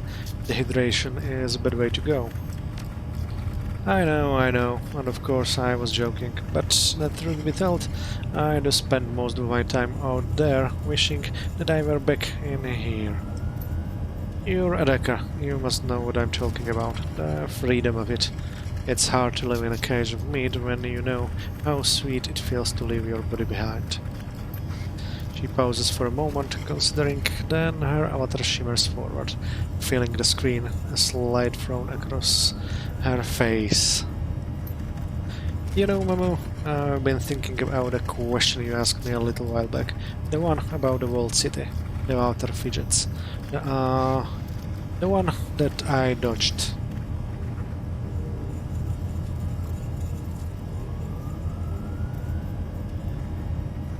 I didn't feel like a dodge to me. Besides, the whole game of questions thing was your idea in the first place. And was a dodge? No, I didn't mean for it to be, but that's what happened. I cheated you out of an answer that I owed you. For what it's worth, I wasn't trying to do that. It's just that talking about the walled city is problematic for me.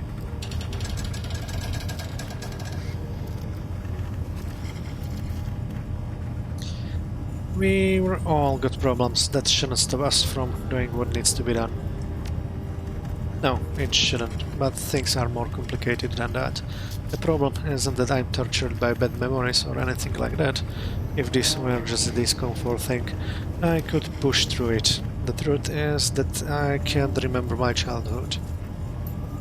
The walled city, that entire chapter of my life, is nothing but a blur to me. I can give you general information about life on the inside, but the specifics of my own experience are gone. Gone? What do you mean gone? Do you have amnesia or something? Something like that. The avatar fidgets on the screen. There were a variety of factors in play. The upshot of all this is there are things that I can't tell you about, but only a few, and only in bold strokes. Don't expect any personal stories. I couldn't share them, even if I wanted to. So, if that's okay with you, if you'll be satisfied with trivia and urban legends, then we can talk. Just say the word. Otherwise, well, at least now you know why.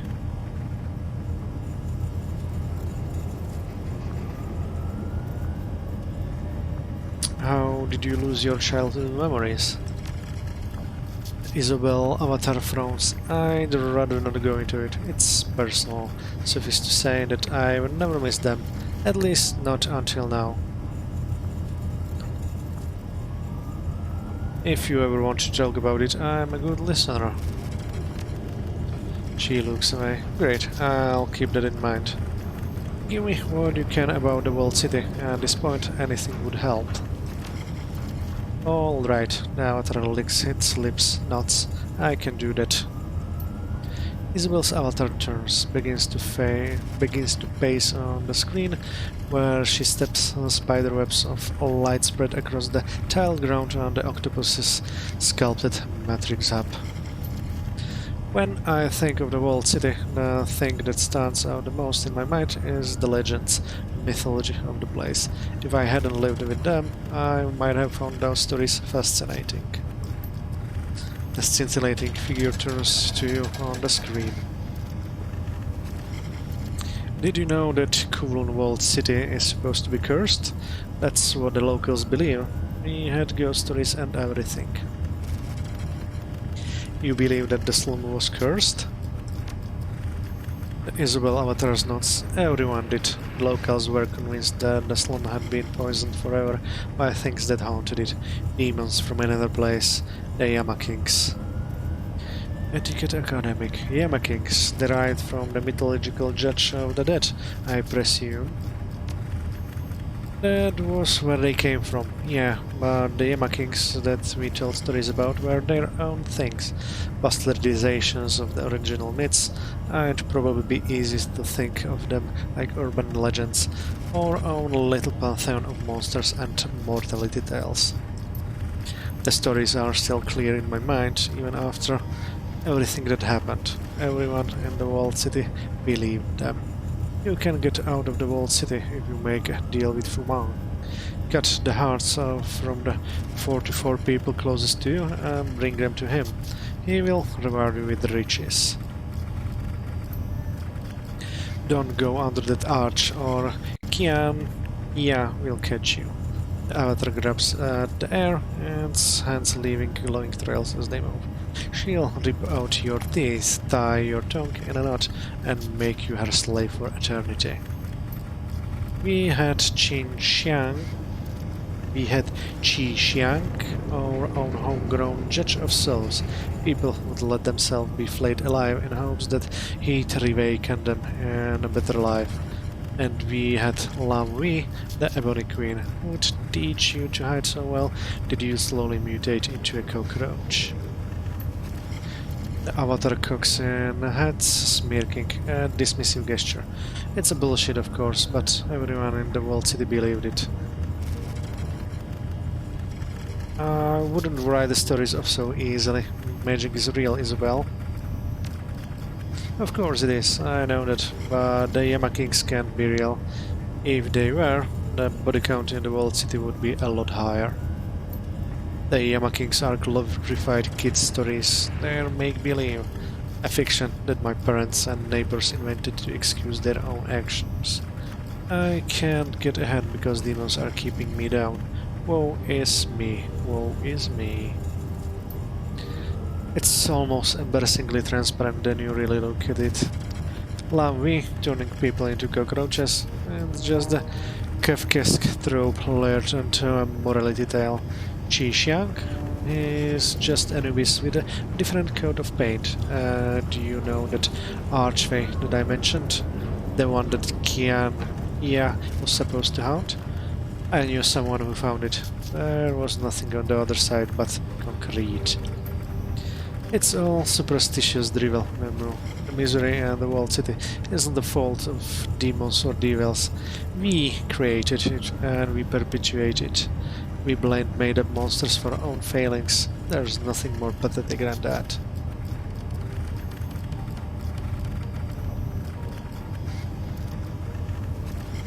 What about the shared dreams? How do we explain those away?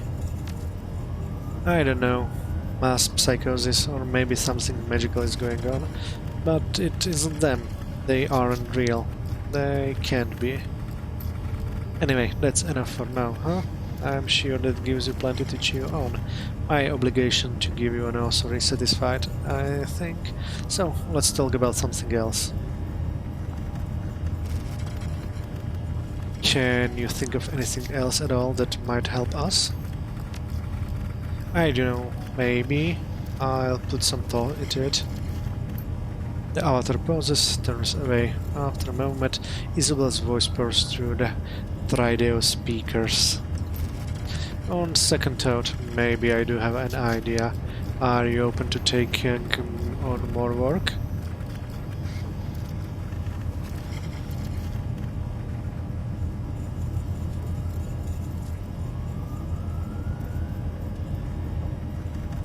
Of course, kindly sending me new job offers all the time. This wouldn't be work for Auntie Cheng. Think of it as a side gig that you'd be going for me. I think I've got a line on some software that could help us. I can get to it on my own, though. It's a two-person job at least. What kind of software? It's kinda hard to explain. It'd be easy for me just to show you, but trust me, it will help. I have the run all planned out already. I've done the legwork, I know the location, I know the target. Just say the word and I'll send everything I have to your mission computer. You can look it over, weight it, and decide what you want to do. Alright, deal. Send the file. The Isabel avatar closes its eyes for a moment, then opens them with a smile. Done. You'll find the pertinent documents waiting in your inbox. If you decide to accept the mission, just check the box and the message documentation and it'll ping my comlink automatically. Alright, can't wait to find out what this is all about. I'm sure that briefing I sent you will satisfy your curiosity. Trust me, Mama, this is a good job with a solid plan behind it. You'll see as soon as you read it. And speaking of which, you should go to do that now. When I get around to it, I will. Alright, but don't keep me waiting too long. Now, was there anything else that you wanted to talk about? I gotta go, Isabel. Sure, drop by anytime. And the last person. Oh nice, go back. Go back.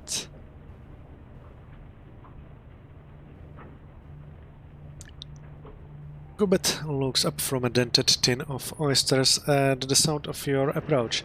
Her rats, madness, and folly scurry from her hips up to her shoulders. Two sets of beady red eyes fix themselves on you. Hey, Memu, oyster? She speaks a grey lump of seafood with a fingernail, extends it to you. It smells like low tide at a municipal pier. Eat the oyster. Sure, why not?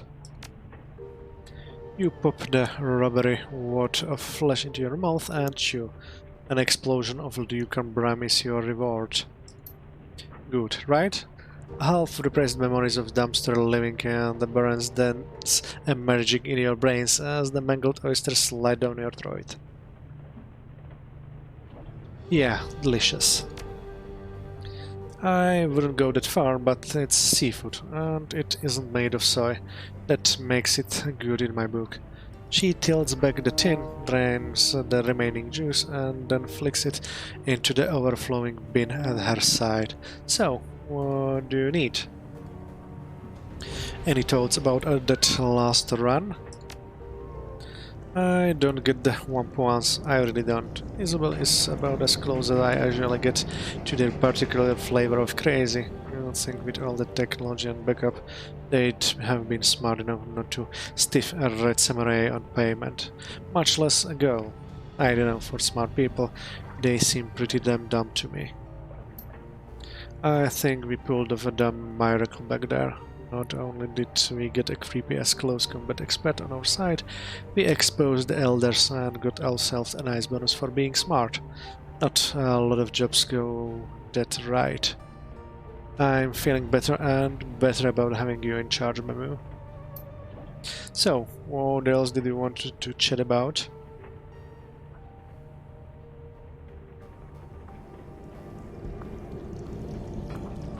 How do you like life here on the boat hull? It's fine, shaping up. Having new roomies is always nice, she smiles. How are you enjoying your cabin? Comfy enough for you?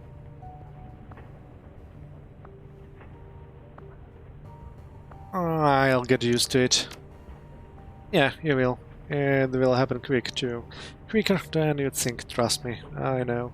She gestures at the peeling walls of her cabin. It may not be much, but we're safe here. And the shadows, that's everything.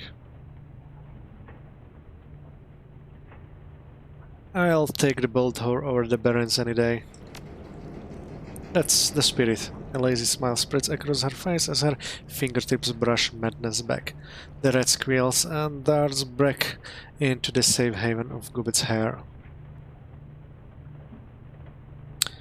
You know, the bolt hole is pretty mediocre name for a ship, even considering changing it. Yeah, sure. Consider it a bunch of times. I never really cared enough to actually do it, though. She shrugs. You wanna call her something else? I'm open to it.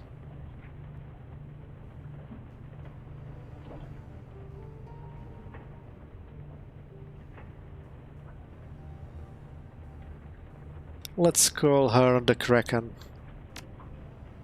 Aye, aye, Captain. The Kraken it is. She nods enthusiastically. Yeah, that's actually pretty good. I think that the others will be happy with it.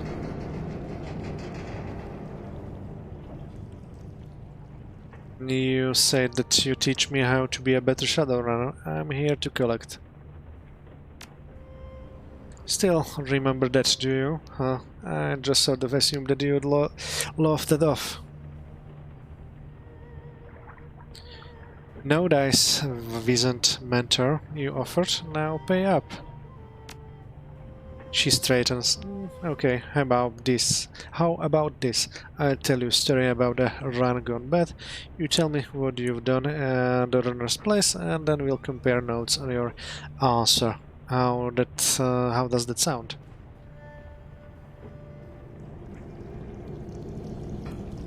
Works for me, I guess. She sweeps a tangled rope of hair out of her eyes and back over one pointed ear. After a moment of silent contemplation, she bites her lip and nods.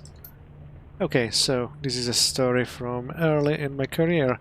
I was a part of a team here in HK, but I did some occasional moonlighting for another group based out of Macau. I was a busy kid.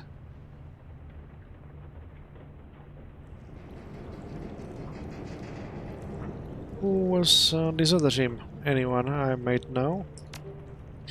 Not unless you can talk to that people. She pauses, raises an eyebrow. That was a spoiler, by the way. The run didn't end well. Anyway, that job was a hit on this tower, sort of a threat multiplex / apartment complex. I'm sure that they got in Seattle too. You know the kind. 7 huge screens, most concession stand, coffee and apartments on top like barnacles on a whale.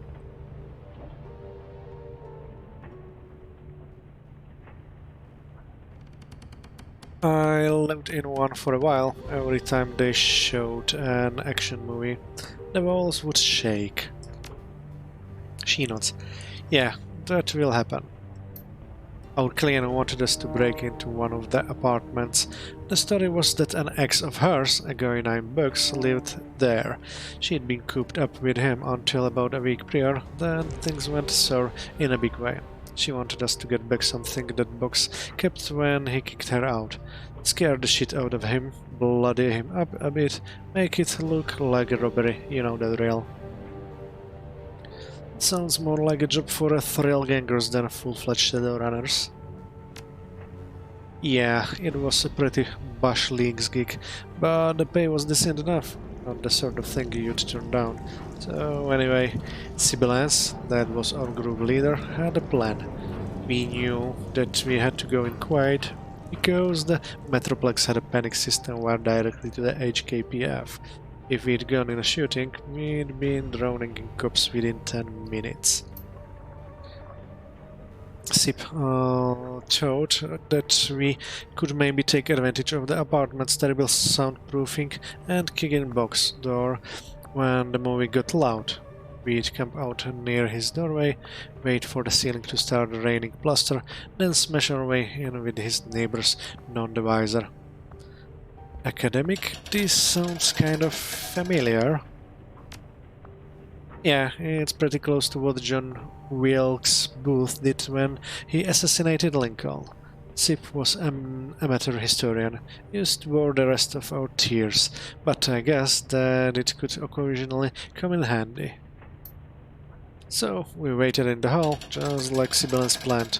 We had a guy on the elevator, another at the stairs. I was waiting by the floor's communal kitchen. Sip took up a position by the door. She had these cyber legs that she dumped a ton of new into. Hydraulic jacks, strength enhancement, the works. Girl could probably leg press a dump truck. She pauses for a moment. Come think of it, most of her plans involved kicking things. There's something a little said about that.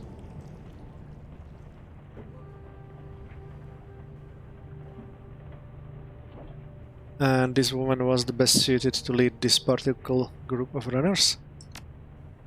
Tragically, yes, everyone else was various shades of immoral or screwed in the head. Sibyllins might have had a tendency to solve all of her problems the same way, but she was better than the alternatives. Anyway, we heard a boom from downstairs, felt the wall shake with the reverb. Sib wheeled back and gave the door a massive kick, just as she'd planned. From where I was standing, I couldn't really see what happened next. I could hear a massive crack as her boot slammed into Duraplast. The door flew off its hinges, exploded off, might be a more accurate phrase. A second later, we heard an ungodly crash. There was a moment of silence. Then Sip led out of this little gasp. The apartment was in shambles. It looked like a hurricane had hit it. Everything was trashed, everything but the door, which was miraculously still in one piece. Remember that this was a coffin apartment. It wasn't much wider than the door was to begin with. And Box, well, that what was left of him was under that door too. Oh. That didn't turn out well. Yeah, it wasn't good. Box was dead, and the stuff that we'd been sent there to recover had been smashed to bits, and then the building alarm went off. So that's the situation. Our payday is smashed, my temporary teammates are all standing around with stupid looks on their faces, the cops are coming, I'm standing by the kitchen. She plants her hands on her hips, smiling. What would you have done in my place?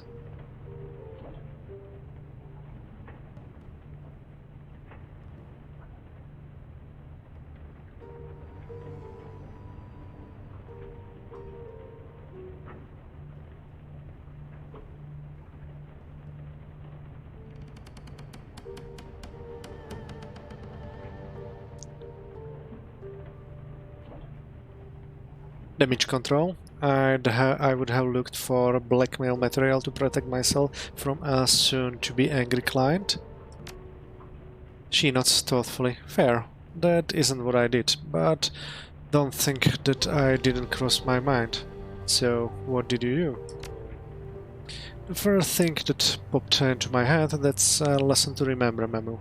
The first answer that you come up with is almost always the best one you're gonna have, so just roll with it. Don't second guess yourself, don't hesitate, just act. You will live longer that way.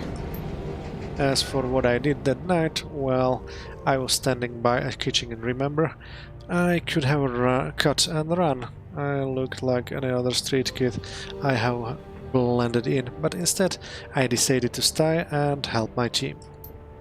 When I think crowded theater, I think plays where you can't shout fire because it will cause a panic, and when I thought cops don't charge into burning buildings, they help people get out of them. And as it happened, I had the means of creating real genuine fire sitting right across from me, a pair of industrial ovens.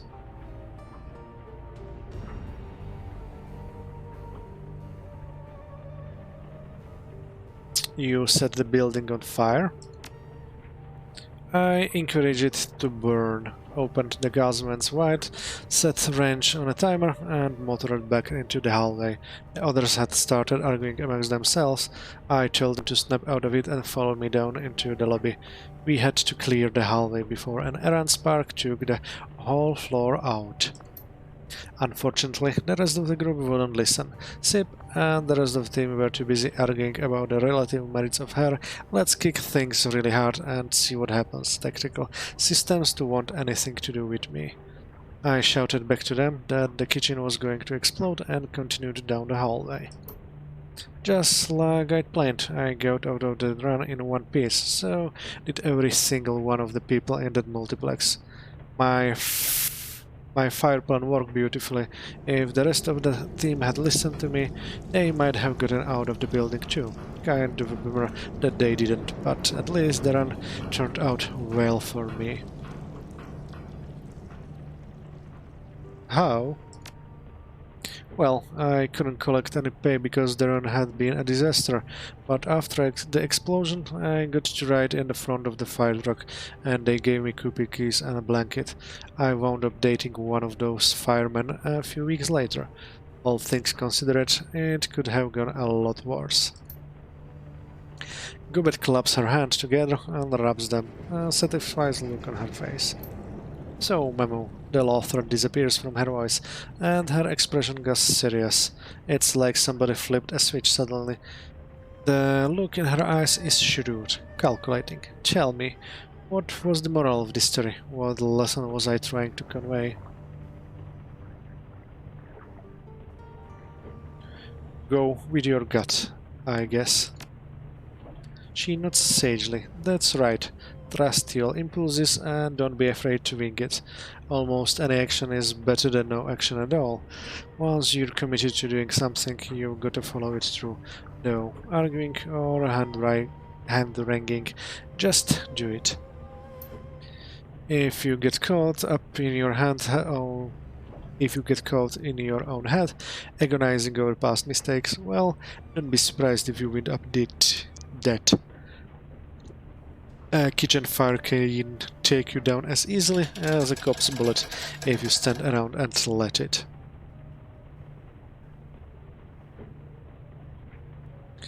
Are you certain the civilians and the rest of the Macau team are dead? She shrugs. They weren't with me when I got evacuated with the rest of the moviegoers. I never saw them leave the building, and I haven't heard from them since. I guess it's possible that somebody made it, but I don't really run in those circles anymore. Odds are good that if anyone from the Macau team did survive, they'll have died off by now from the sheer incompetence. Shadowrunning is an unforgiving business. You don't get to make too many mistakes. Did any of the stuff in that story actually happen, or did you just make it up for my benefit? Memo, I'm hurt. It all went down easily, exactly like I said it did. She pauses.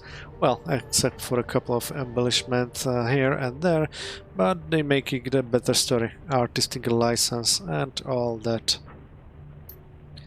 Gobet leans back and stifles a yawn. Madness and Folly dart up to her left shoulder and look their beady eyes on you. I hate to break it to you, kiddo, but I'm beat. It's been a long day. Lessons are for now. We'll pick it back up next time. Alright, Gobet, I'll catch you next time. Yeah, sounds good. I'll have your next lesson ready and waiting too. She makes a brushing motion with her fingers. Scurry along now. Your mentor needs her rest. Okay. I think I go around the city before going to the bed. And then we'll see. Or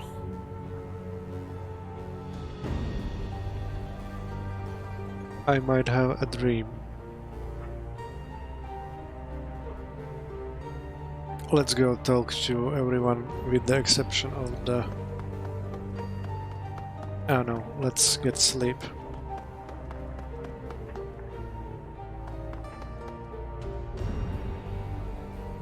You wake with a start, your limbs bound up in a sweaty tangle of linen bedsheet, and incredible sorrow swells in your chest. You feel empty, half-starved and alone. Fragmentary memories of half-remembered dream feel through your mind. They're already fading away to nothing. Chase the memories. You close your eyes and concentrate, willing yourself to keep the dream from slipping away. Gradually, the memory comes back to you. The walled city. You are back in the walled city. You don't remember how you got there, but it couldn't have been any place else. Even the Barents weren't so squalid. You remember craning your neck to look above you. The building that made up this part of the walled city were new construction, even cheaper than the old. Now their foundation had rotted out from under them, and the buildings leaned into one another like a gang of drunken men. A rain of plaster and asbestos sprinkled down, dusting your shoulders. You began to creep forward, picking your way past the pile of refuse and debris, past the pimps and the dumpster fires, the broken glass and the dirty needles. The air reeked of rot and sewage and industrial waste and disgusting melange that caught in your sinuses and crawled down your throat. You gagged on the stink, but it didn't slow you down. In the back of your mind, you knew that you had no reason to be doing this. There was nothing for you in the walled city. You shouldn't have been there. But the rest of you was hungry, unbearably, indescribably hungry, and that part of you knew that if you keep moving, you'd finally get to eat. As you force your way deeper into the walled city, locals stood at their windows and stared. Inexplicably, some of them dropped to their knees. You kept moving. You could see something in the distance, a silhouette, something enormous, at least twice the size of a troll, but delicate. It was beautiful. The huge figure beckoned you, gesturing with slender limb. An explosion of warmth filled your chest, and you knew that if only you could reach it, your problems would be over. She would make all of your sorrows disappear. You moved forward at a crawl, but the figure felt impossibly far away. You reached out, calling to her, and then you woke up. The empty feeling in your stomach slowly fades, taking the strength and vibrance of the memories along with it. Okay, so that was the objective optional to get asleep. Let's get to the mission computer. Quick save first.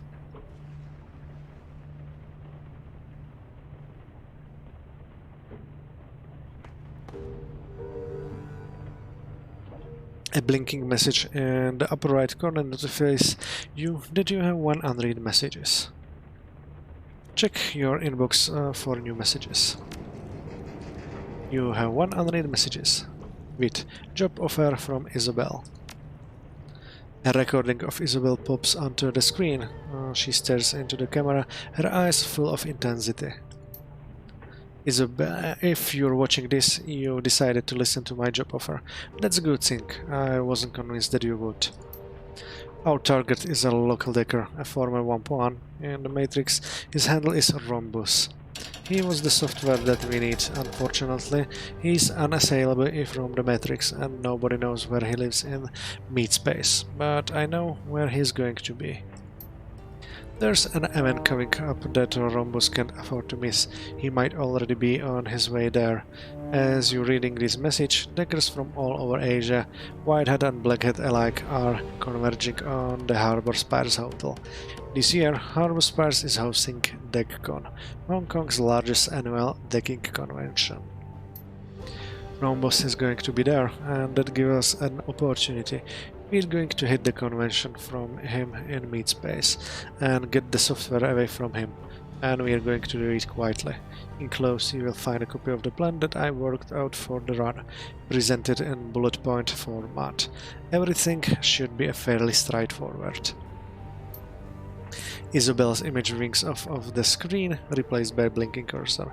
As you watch, the screen begins to fill white with lines of simple instructions. I will provide you and 1 other runner of your choice with visitor passes for the convention.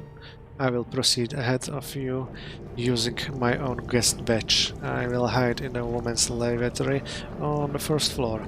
You will enter via the kitchen and procure me a uniform from the catering staff. Please be sure that the uniform is size 4. We will rendezvous. I will change into the uniform, and using it I will infiltrate the administrative wing on the 6th floor. You will proceed into the convention hall and await further instructions. Using the admin computer, I will identify Rhombus via his guest registration form. Once I have done this, I will alert you via comlink. I will upgrade your badge to the VIP status, granting you access to the VIP wing of the hotel. You will tell Rhombus that he has been granted VIP status and offer to escort him to a complimentary hotel room. You will escort him to a room that I designate and hold him there. I will jog out of the Matrix and make my way from the admin wing to your room. We will intimidate Rhombus, beat the tar out of him, until he gives us the software. We will tie and gag Rhombus and stuff him into a storage closet. We will not be gentle. It's okay if he starts crying. Actually, please, prioritize this. I want to see tears. Software in tow, we will make our escape. The glowing text fades and Isabel winks back onto the screen. See, it's a simple plan. Just like I said, we should be able to get through it without firing a shot. So, will you do it? Will you help me to get the software I need? Take the run. The pre-recorded footage of Isabel winks off the screen, a real-time feed of Matrix avatar replaces it. Excellent, I knew that I could count on you. Settle up, Memo, this is going to be fun. You have 0 unread messages. Go back. 0 messages. Walk away.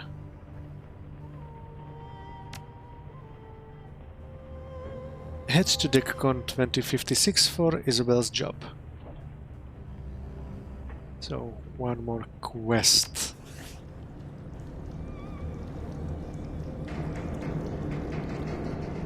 Okay, let's talk to people outside the ship.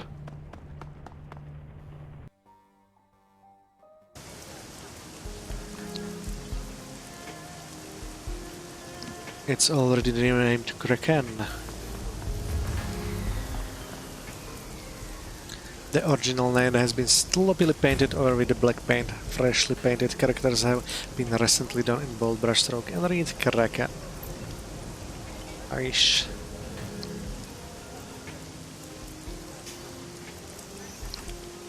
So, let's talk to this first. Heoi smuggler. 2 men in dirty Saint leather jackets look up from their conversation as you approach. They both look haggard, their shoulders slumped with exhaustion, and neither appears to have shaved this morning. What do you want, man? We're talking here.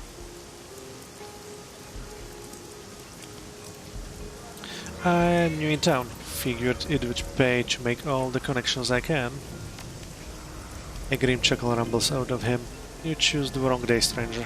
We're moving down through the downstream, and we're doing it today. There's something wrong with this place. Too many bad dreams. I know what you mean. The man blinks. His expression shifts from guarded to curious. Did you dream it too? The long corridor and the thing with the ivory crown? Something like that. He licks his lip, nodding. Lots of people in town dreamed it, or something like it, from the folks I've talked to. There were a bunch of different versions. Some people turned away from the corridor, went down alleys, that kind of thing. I've never ever set foot in the walled city before, stranger. So tell me, why the hell I'm dreaming about it all of a sudden? I don't even know what the damn thing looks like on the inside.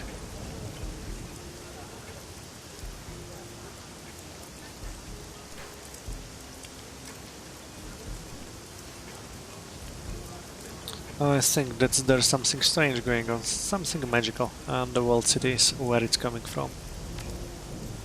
He grunts. It's a curse, nothing else it could be.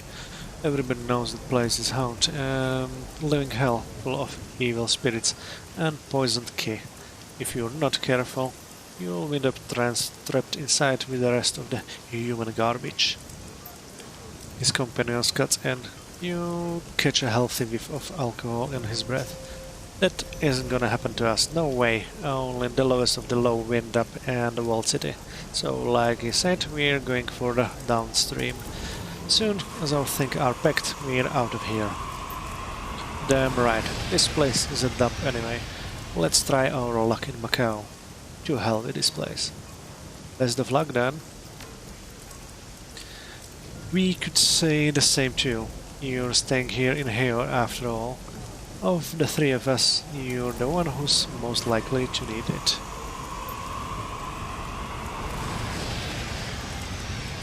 Okay. Let's go this way first.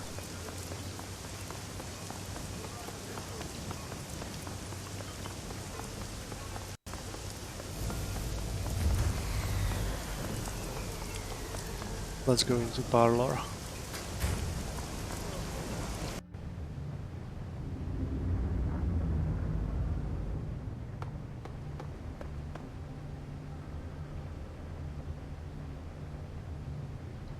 Hi there. Still don't know anything about the dreams, I'm afraid. I'm working on it though. In the meantime, if you want to buy something, I can hook you up. I'd like to see your wares. Anything new?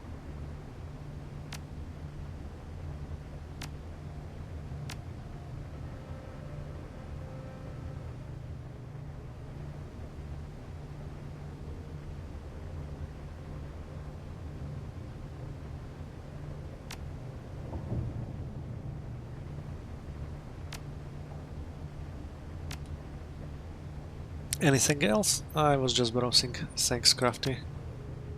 See you around. Okay, so we'll come here a little bit later.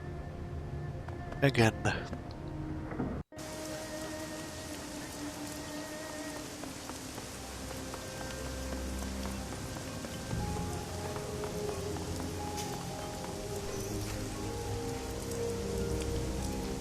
Let's talk to Jin again.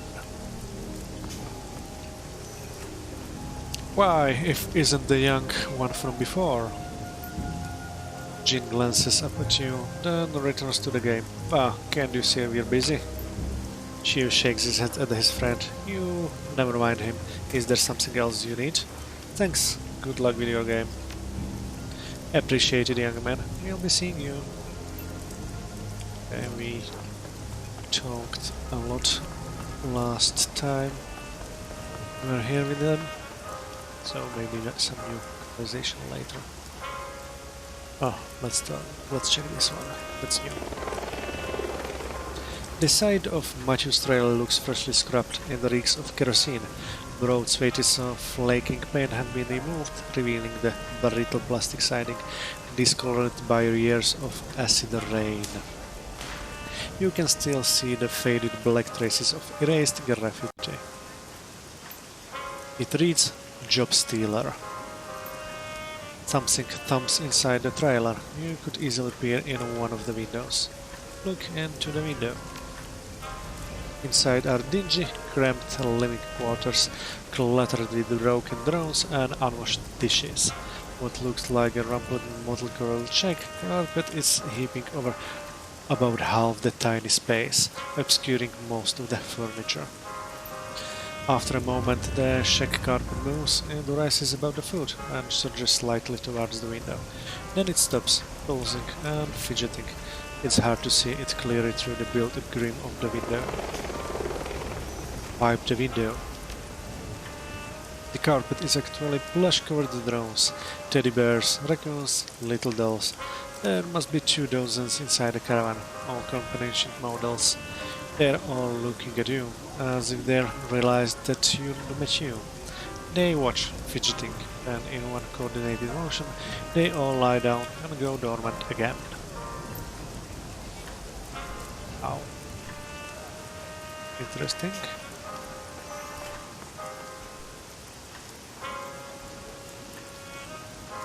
Reliable, Matthew greets you on an expensive grin, sweeping his arms wide.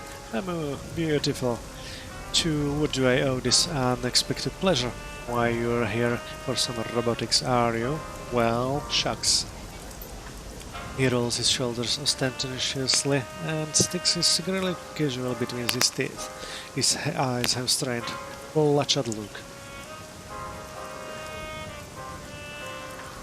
It looks like someone vandalized your trailer. Ah, what? You mean the paint?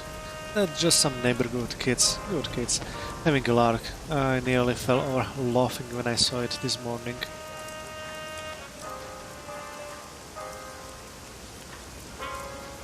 What exactly are the drones you sell used for? Or why would someone call you a job stealer? No idea. Drones are job makers. He waggles his cigarette at you. I know what you're thinking, Mamu. I think it myself. Drones takes jobs.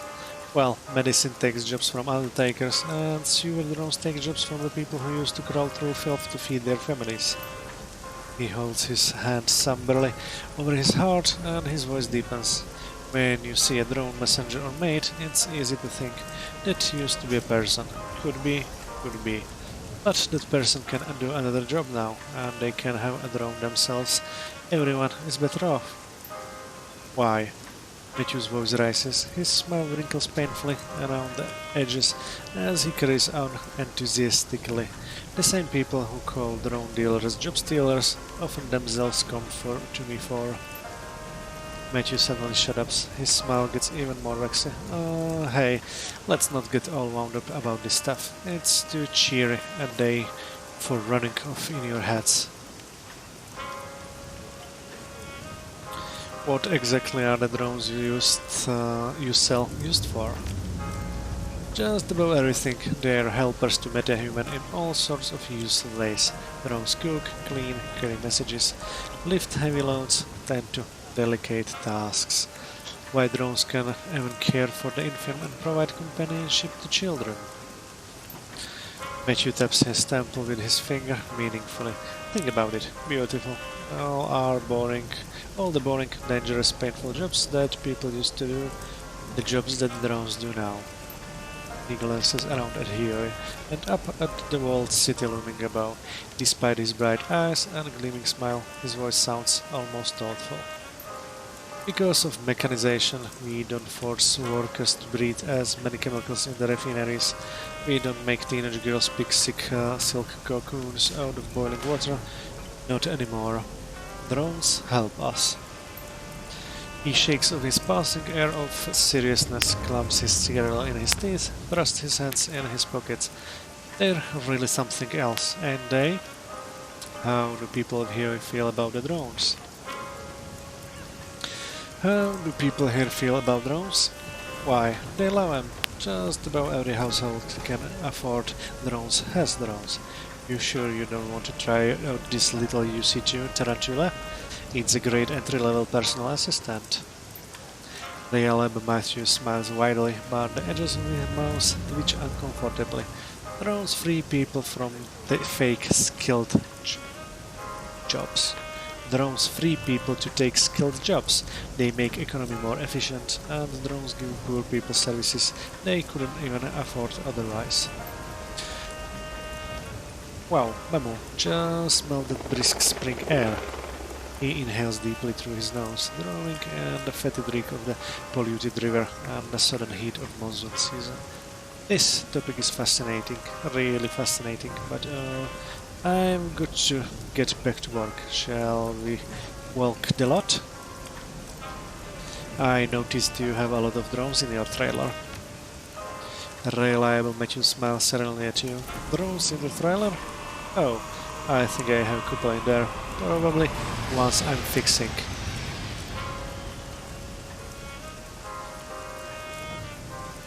It looked like a full playpen to me.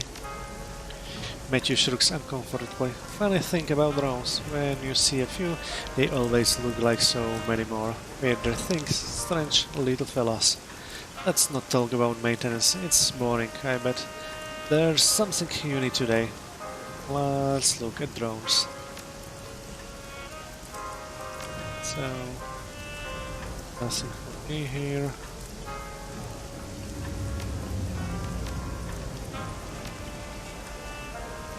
Like the old songs say, a rainy day is a happy day. Goodbye, Matthew. Okay.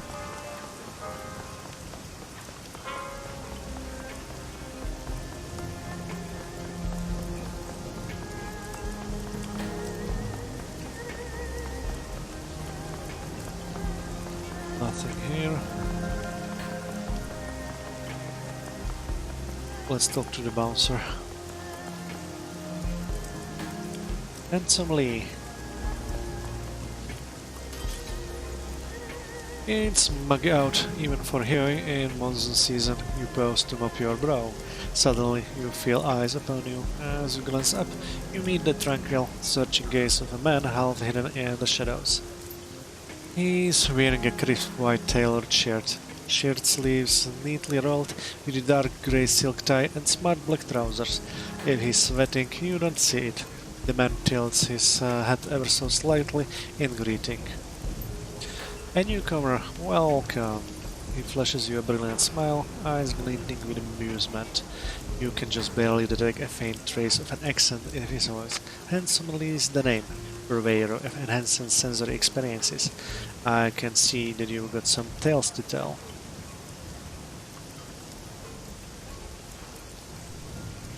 You're not from around here, are you? His smile flickers briefly. He's got a decent poker face, and you can see that he's rattled. And, why do you ask?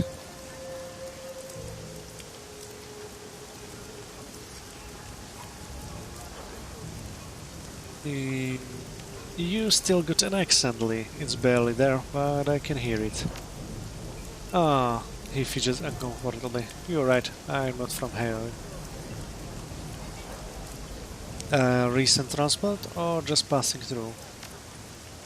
Recent transplant. I split my time between Heoi and Aberdeen, though I'm mostly in the latter these days. I come here by way of Taiwan. That was my home until I was forced to flee during the Nationalist War. I hear you have a slight accent as well. Let me guess. Emphasis on the slight, the corner of his lips curls smugly. Seattle?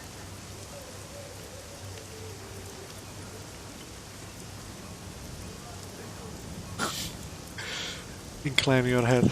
Good guess, Redmond Barons.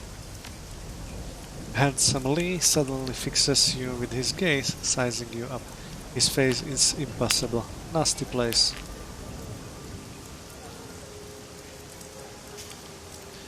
Where exactly did you grow up then? Taipei, but I'd rather not go into it at the moment, and I'm sure that you have more important things to do than listen to my life story. Let us discuss business, eh? I'm a businessman after all. So, how about it, friend? He opens his jacket, revealing a myriad of small, bulging pockets sewn into the interior lining. Can I show you my wares? Show me what you got, Lee. Okay, of course.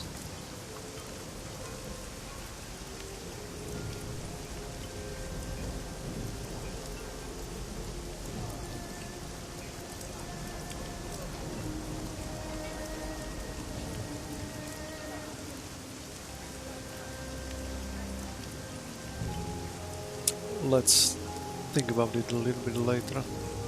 Not much money, to be honest. Enjoy that, I mean it. Anything else I can do for you, my friend? Nothing right now, bye. He nods his head. Be well. Okay. These people are new.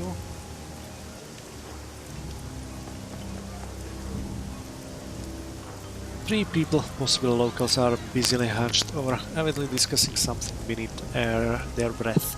From the looks of them, they appear to be sailors, rough, hand clothes stained by salt, leathery skin, and acute awareness of being on land. You watch their feet shuffle awkwardly on the docks. Their whisper are just within earshot. Oh, I asked Crafty and she said the same. Them dreams is bad. Think we'll lose them at sea? We're supposed to set out soon to make that delivery. What if they follow us? You see the man shudder. Don't think so. Crafty said these things is just affecting right here for now. The first sailor responds to the ground. Soon, as we sail, dreams will stop. Hey! The third sailor sees you and taps her friends on the arms. They showed pride. One examines his fingernails, another coughs loudly and begins to hum. And the last pretends she didn't see you. But when they sense your continuing stir, the third speaks up. What you're looking at, Landy? There was a boat here with a merchant selling goods not long ago. He leave? The three sailors suspicious turn into smirks. One snickers to herself. Merchant, he says. That crook didn't so much as leave as he was chased off by Kindly. No sales permit. Not a big loss though. The local shops have way better stuff than that small-time hustler. Why don't you look around? You'll find the shop owners here more friendly toward you now that you've gotten the okay from Kindly. Thanks for the tip. They all exchange a look. The first sailor responds, right, and stay careful around these parts. I overheard you talking about the dreams. I've had them too. You feel an uneasy pass through the sailors. Seems anyone who comes by these parts is having them. And soon as they leave, the dreams stop. Right, Eerie? It is.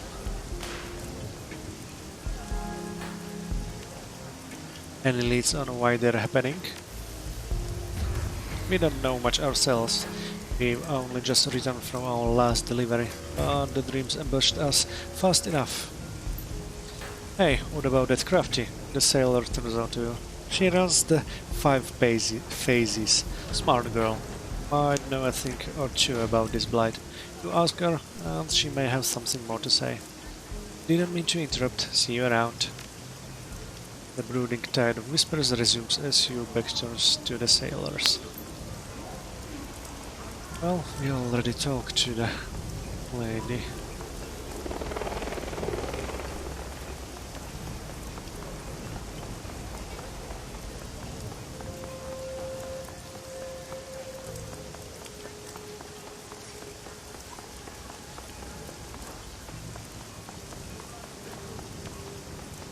Spider Shen. Shen is busily counting on carrot sticks as you approach. Shen's hands move quickly, fingers deftly sorting them into small plastic bins. The labels on the bins bear names: Steel, Armlu, Grandfather Wo, Lucky Pink, and Kindly Cheng.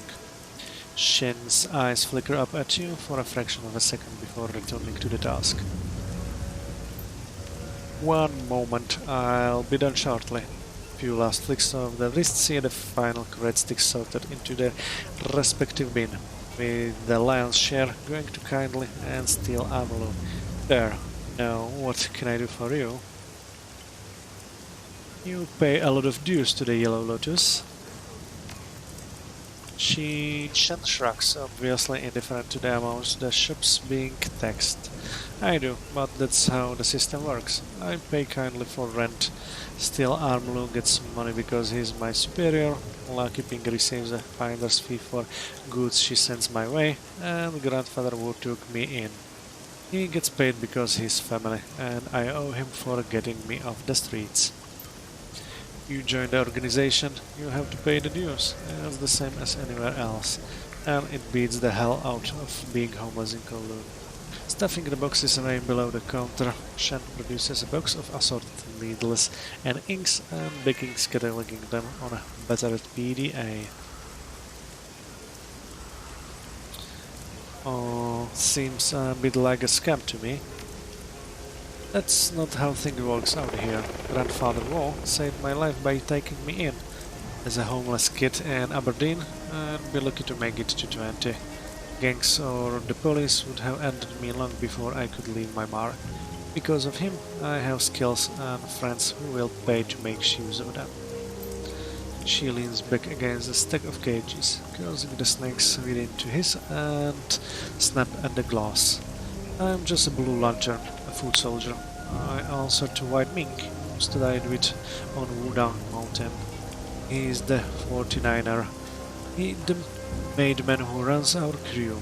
I don't pay him because he takes his own cut of what we make. Show me what you have for sale. Okay.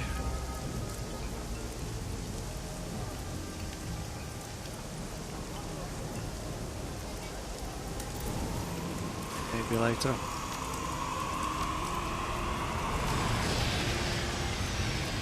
That's all for now, Shan.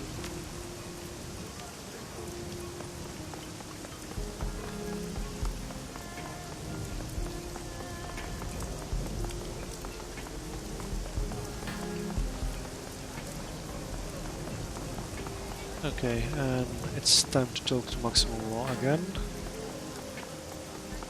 But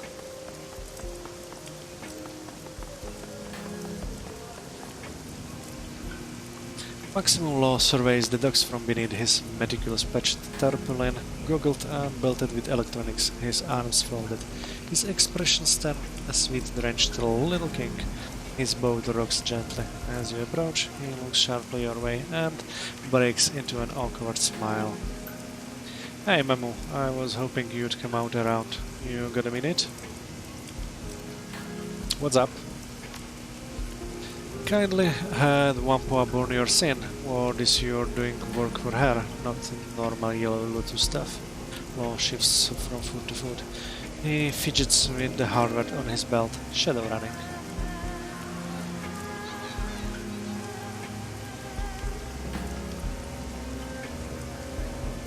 Maybe, maybe not.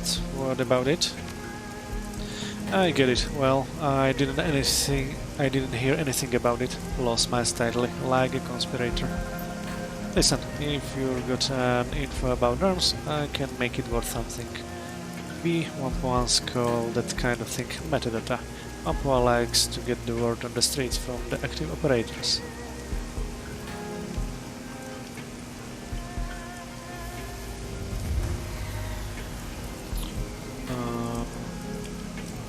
Worth something? Credits?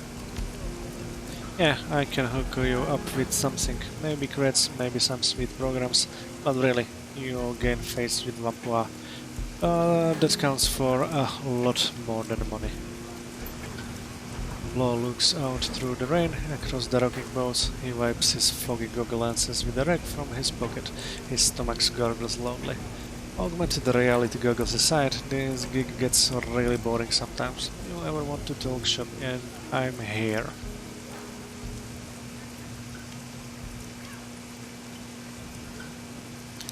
Let's sell the Simpsons chip. I don't think I will get a better deal than him. Found this while poking around in the walled city. Worth anything? Like I said, I take it off your hands for 120 new yen. Sure, take it. Hope it finds a good home. Well, yeah, I'll sample it first. But these coal hots can send you for a trip. Don't worry, I can handle my Sims. Your elders hired a girl assassin too. I know. Those piss-drinking, pig-sucking.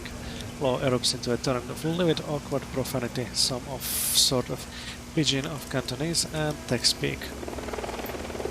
He catches himself short, pulls himself back together, and clenches his fists. You know whose fault it is? Ink. She always had it for MacP.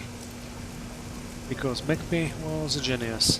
That turbo-snorting woo-woo idiot and her lackeys almost destroyed the Wampua network. He folds his arm across his chest. I hope they string the bones of those morons from the gutters with a bunch of monofilament wire from the blessed out-of-app. Law pauses and look over you. I've heard about the rumors, but what's the full story? What do you know? We need to report this data out to the whole tribe.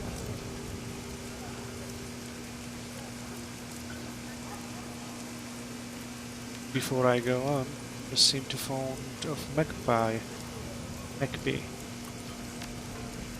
MacP was the best of the bunch. She was a wicked coder and a know-how decker. Plus, she knew the infrastructure.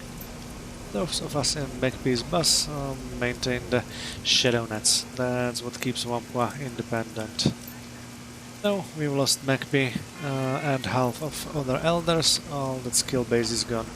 All because Nang got a bunch of craft in her boards.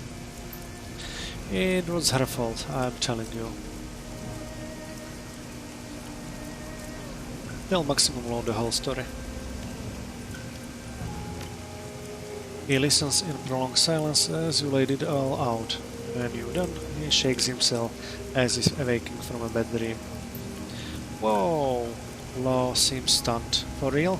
Man, it is going to go down in triple roll marrow.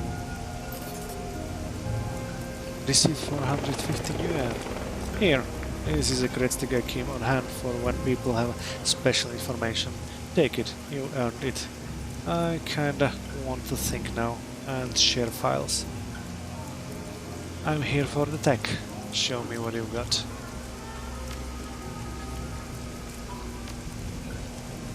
Okay, I have two of them. Nothing better. Oh, it's consumable. I need some programs.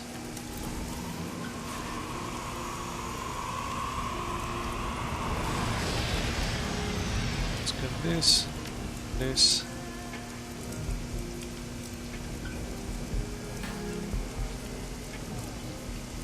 This.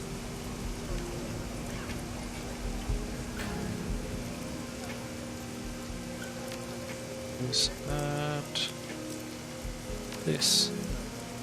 It's a lot of money, but we need it.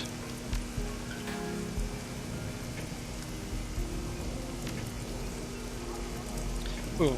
Another problem solved by Law's Technology Palace. See you later, Law. You gotta go?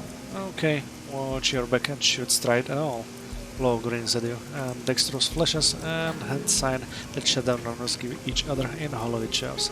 I got things to do too.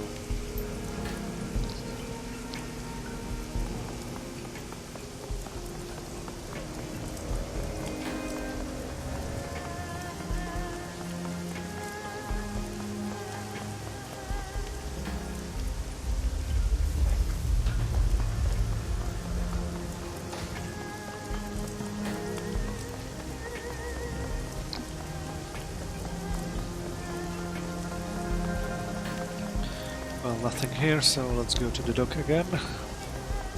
Dock like doctor. Not dock like a harbor. 10-arm Ambrose. Hey, my fellow countryman returns. You want some chips and dip? Help yourself. It's on the engine block. A spider drones walk past you, carrying a biohazard bag with a severed arm in it. There's a big Sahara Combat League race tonight. Everybody's coming over. You want to come? No, I bet kindly, keeping you busy.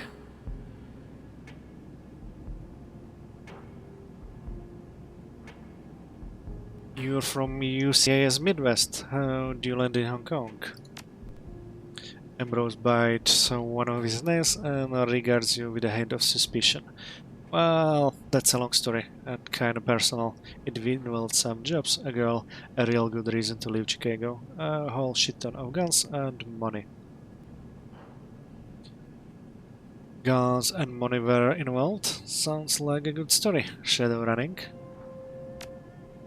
Yeah, stuff like that. Ambrose smiles. He seems to warm up a little. I was a hardcore vehicle rigger back then, before Johnny Law cracked down on road rigs.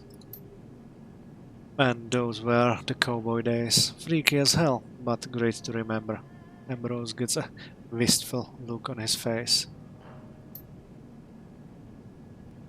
We'd rebuilt trucks in chop shops, reinforced the frames bolt armor on, mod the suspension with robotics, drive them right through the front windows of buildings, then bash aside the Lone Star cruisers on the way out. Good times. You do that in Hong Kong, yeah, you get out barricades and missile enema.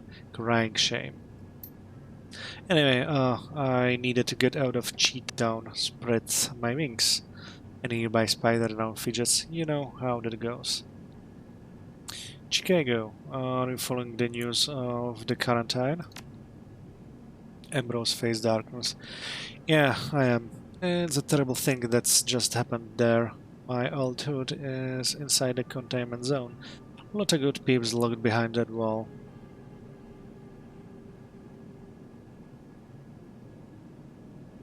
I read the postings on your wall, the ones about bug spirits. Yeah, some of the leaked material is pretty convincing. Ambrose shakes his head sadly. Megavitas plague, bug spirits, I'm not sure which is more scary. Hell, maybe it's The Walking Dead. Think about it, we've got at least 4 HVV variants. I think it's only a matter of time until we get zombies. Ambrose gives you a nervous shiver. The nearby robotic arms tremble briefly. I take zombies over these bug spirit things, tell you what. Hong Kong seems like a long way to go just to get a break from Chicago. Ambrose smiles, but there's a steely looks in his eyes. Sometimes a guy needs a change of scene. A girl was involved in you getting here, huh? Yeah, there was. He shrugged awkwardly, as if to make light of it. His voice has a hint of strain in it. That's a story for another day. Hey, it's grand digging up the wreckage of the past, Memo, but time's wasting. I left Chicago. I landed in the Hong Kong. After a while of running the Kong Shadows, I landed here in Chrome Alley. That's really the gist of it. Now we'd better get back to earning a living. Show me your services. Sure thing. Tune-up or spare parts? Cyberware.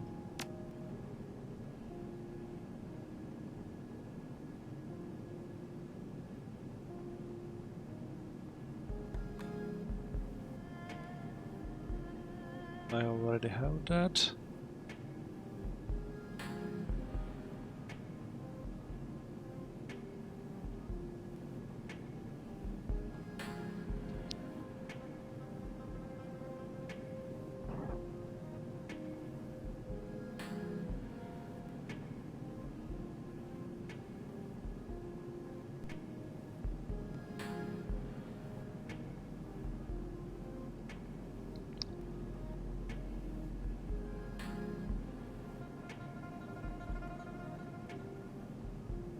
This might be interesting to get.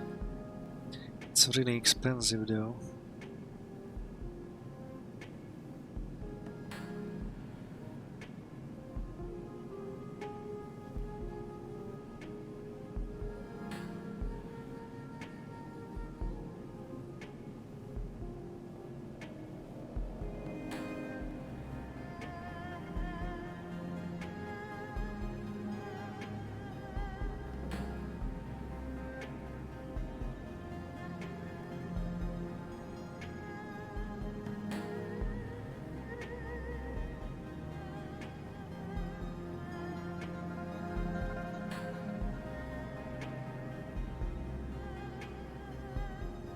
This might be interesting later, but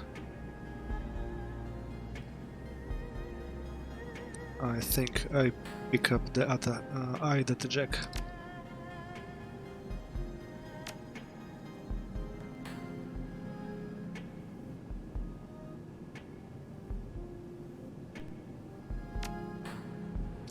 Cyberware causes essence loss. This affects the magic rating of your character, as magic is equal to essence rounded down. Magic is very important for spellcaster. The base number of spell slots available to the caster is equal to half of their magic rounded down. Therefore, losing essence can cause spell slots to be permanently lost. In addition, each point of magic lost increases all spell cooldowns by 1. Casting a spell again while it is cooling causes drain damage to the caster. You cannot have less than 1 essence. Confirm. Come back to the carriage soon. Goodbye, Ambrose. Time for me to go. Cheers, Memo. Talk to you later. Well, I'm really interested what that eye implant will do.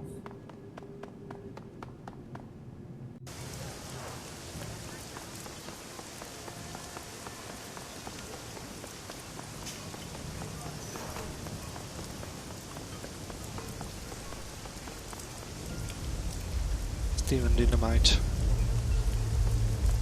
His new one, I think. And disheveled man in filthy rags teeters on the sidewalk, wobbling on unsteady legs. His bloodshot eyes dart about desperately, and the acrid sweet odor than that wafts of him buzzes unpleasantly in your nostrils. You okay, man? You have to help me, man. His teeth grinned as his grip tightens. His hand feels like a vice. I need your help.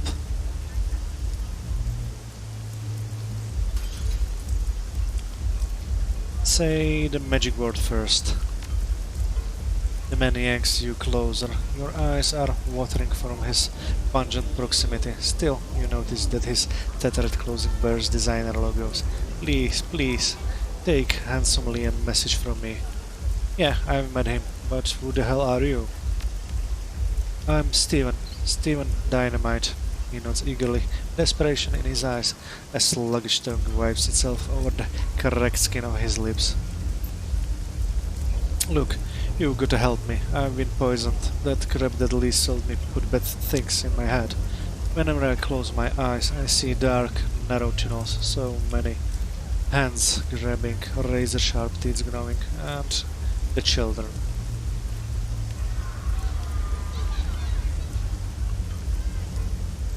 Bad things in your head? Are you talking about hallucinations? The junkie stares into space. A faint trickle of saliva makes its way down his chin. No, not exactly. More like nightmares. They feel very real. Teeth, biting, faces. Faces I knew. His trembling voice trails off.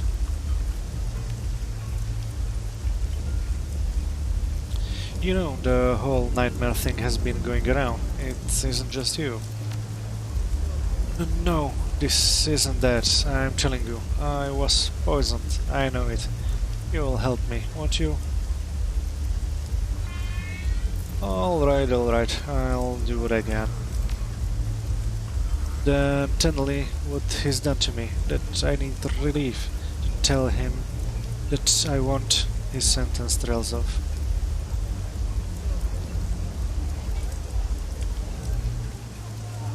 What do you want? I want my money back. His reedy voice wavers, but he stops and says no more. Poisoned, nightmares, money back. Got it. Anything else? Just please come back, and please hurry.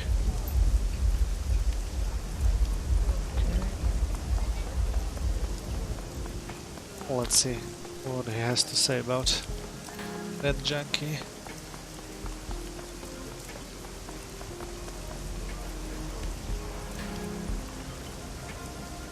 Here is. Oh.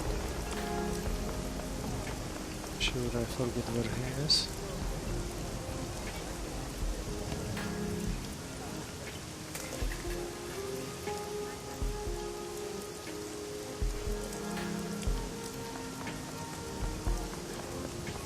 Yeah, I really forgot where he is. Let's look around.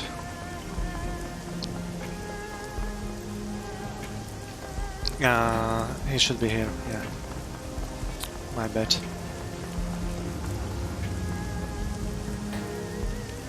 Hey again, care to do business? I run into some with a message for you. Handsomely beckons you closer with a languid gesture. I think I can guess. Steven Dynamite. He coolly raises an eyebrow at you.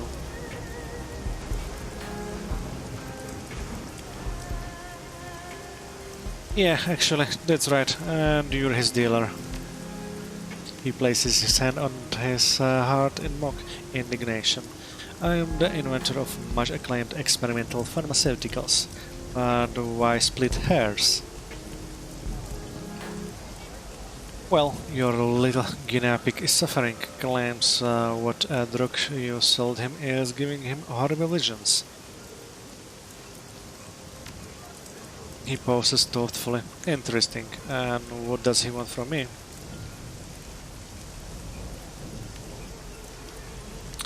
What do you think? He wants his new back. He straightens abruptly from his elegant slouch and juts his chin out. There was absolutely nothing wrong with my latest creation. It was painstakingly designed to elevate the senses and titillate the spirit, a smooth high that I have indulged in myself. No, if the unfortunate Steven happened to dilute my masterpiece with other, lesser substances, I can hardly be held responsible. His tone of finality is unmistakable.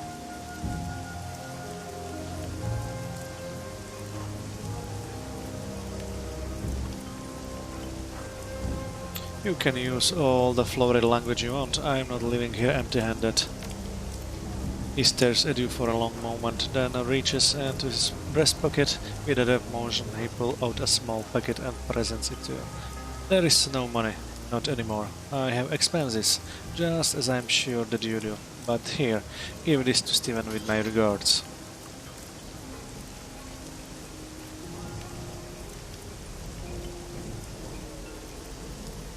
This isn't what he asked me for. He wants money, not more drugs.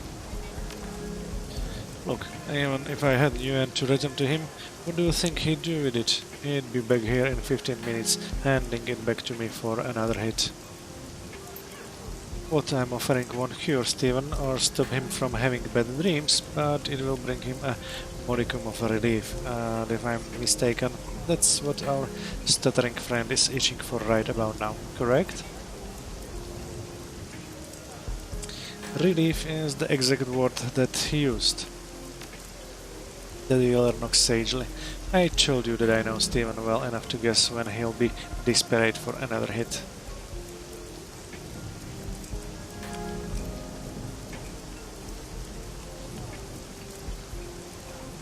So, is his addiction the entire problem? Is that why he's suffering so much? Lee shakes his head slowly. No, I'm just not surprised to hear from him now, because it was time.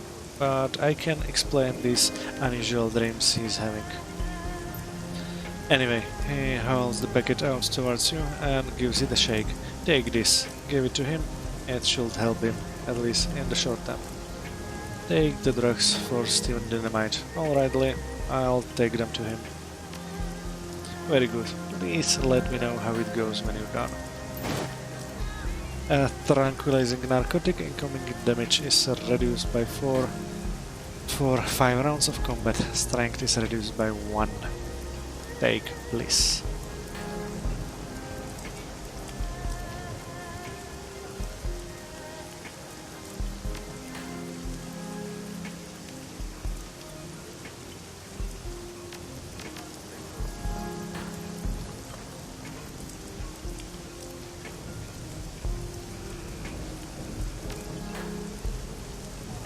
Okay, let's see.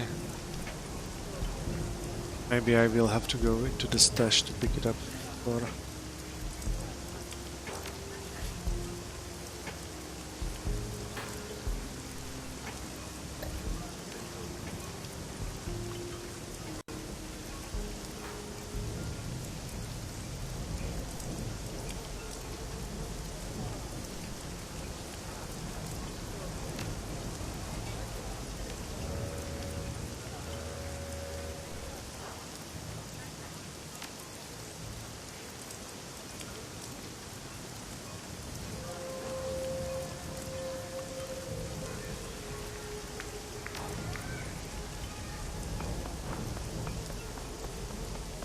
Okay, get it out of the stash from the ship.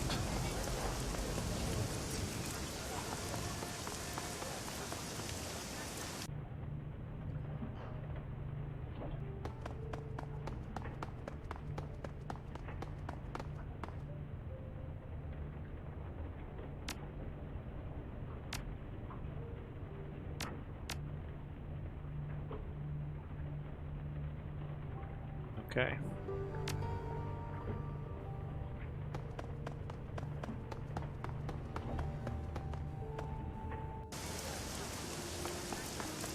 Well, let's go to Steven.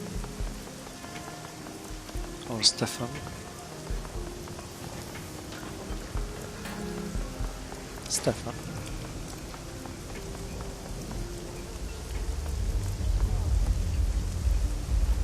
Stefan Dynamite lolls on the sidewalk while he jerks less as he moves. His skin has taken on a grey hue and his chest heaves with each laboured breath.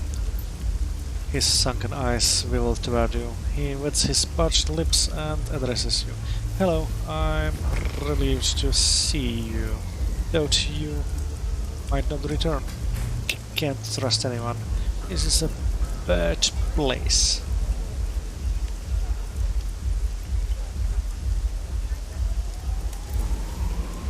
You kidding? I said I'd be back, and here I am. The junkie slumps in place, furrowing his brow. He responds with difficulty. Anyway, thanks for talking to that little bastard for me. So, you got my money? Lee didn't have your money. He gave me this to pass off to you instead. The junkie's eyes light up at the sight of the packet from handsomely. Oh ho!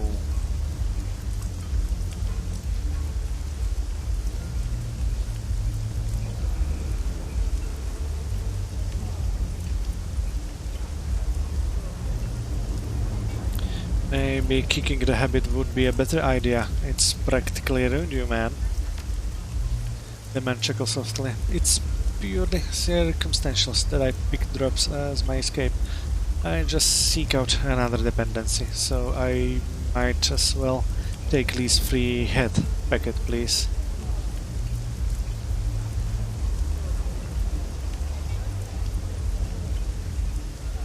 That's bull. You need to want to quit for yourself. The man joins his palms in a beseeching manner. I promise I'll start cutting back, starting tomorrow, really. The junkie's trembling hand shoots out his fingers, curling and uncurling. Hand over the ducks. It's your funeral. Dim removed bliss. He eagerly snatches the packet of bliss from your hand, his eyes lighting up with excitement. Before you take that, I want to ask you about these dreams. He looks up at you, suddenly suspicious.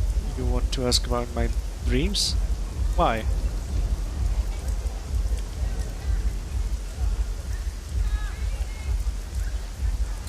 Because I've been having bad dreams too. Maybe we can get it to the bottom of them together. He stares you in the eye, and his voice drops to a sharp whisper. These aren't like ordinary dreams. They're visions. They're so real. I've put all kinds of substance into my body, and I've never experienced anything like this.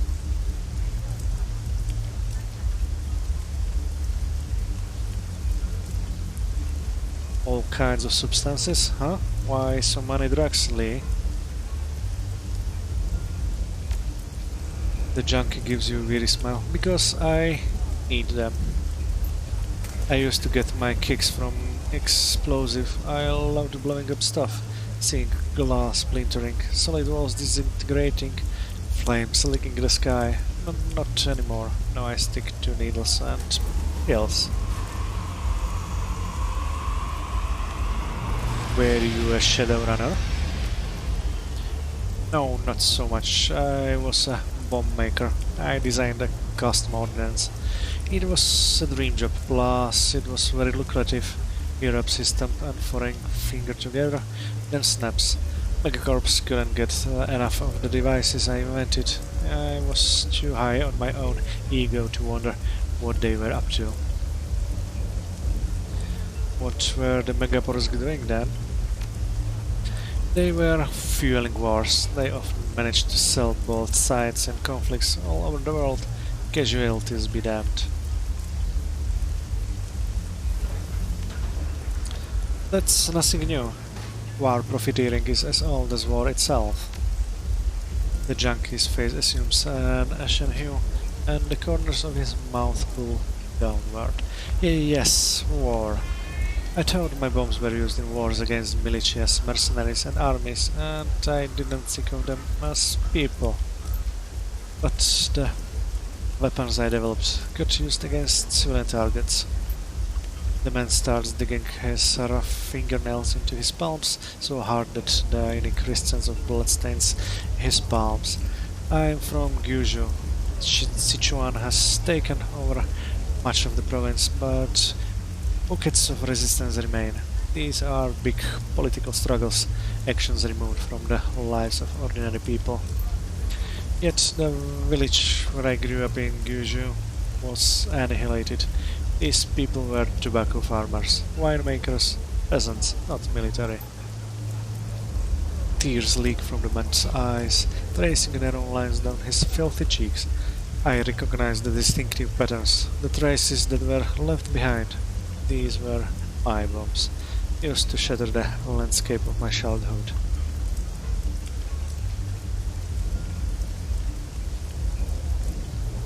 Why would Sichuan bother to bomb a village? To break the spirit of the people. It broke mine. The junkie's shoulders have a heave and shake, and he passes a hand over his face. Now I just want to forget. The drugs help, sometimes. When your village was bombed, did you lose anyone that you knew?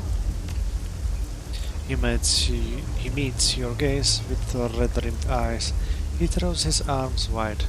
I knew them all, from the frailest elders to the littlest children. My own family died too. We weren't always close. Pyromaniac inventors don't fit in well in agricultural backwaters, but they were my only kin. Alright, Steve, I get the picture. Now tell me about your dreams. He nods, though his tongue stumbles and stalls as he speaks. I'm walking through a series of dark, narrow halls. It stinks to high heaven, and I run into more and more peoples as I move forward. The people are jostling me, but I'm starving, like I haven't eaten for days. I just want some food, so I press on. I start seeing children in the ground, children with terrible burns, disfigured faces. All these people are grabbing at me. He begins to tremble from head to foot and his eyes bulge. Then I see teeth all around me. I feel teeth on me. Bathed in sweat from the effort of speaking, he cradles his head in his arms. Okay, Steve, I think that I'm getting what's going on here. I guess that I must be feeling guilty about the bombs, huh? All of the blood on my hands, I can feel it all the time, just like bombs. I didn't want anyone to get hurt. He clutches his face, sobbing. How I ever going to make this go away? How will I live with myself? The drugs help me forget, but he shakes his head, a look of utter hopelessness on his face.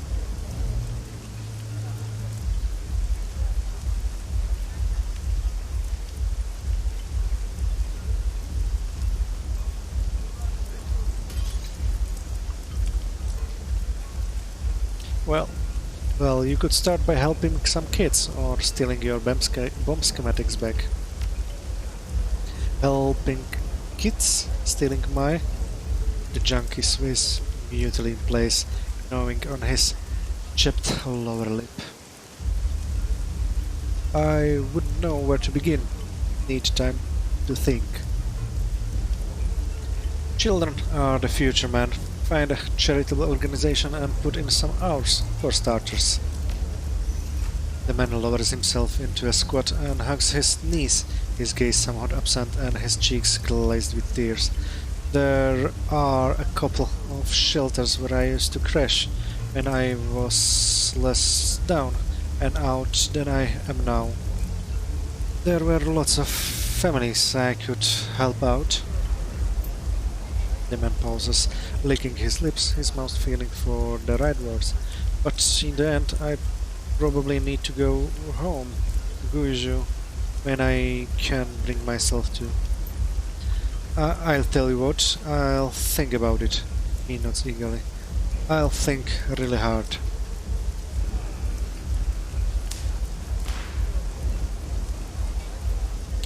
Thinking about it isn't going to be enough. You need to do something. Yeah, I will. His face filled with something you hadn't seen there before.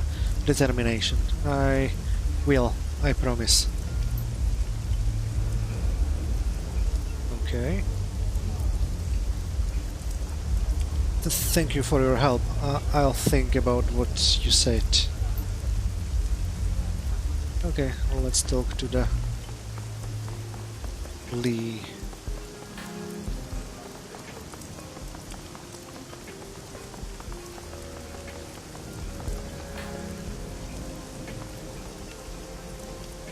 The dealer is leaning languidly against the wall in his accustomed spot. His back straightens when he sees you, and he puts on his best smile.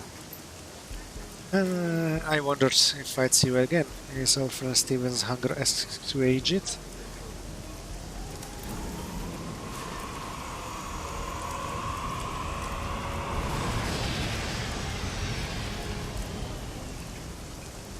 Yeah, he's all taken care of. I think he's gonna be okay.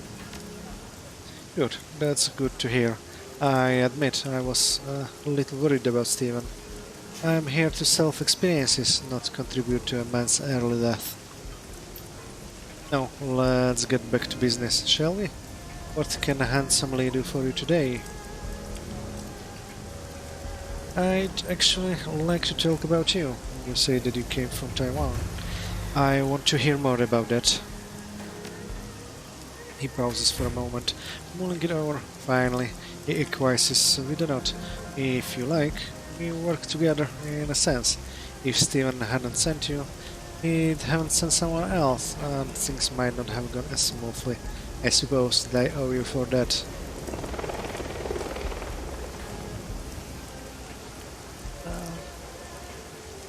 Then, right you do.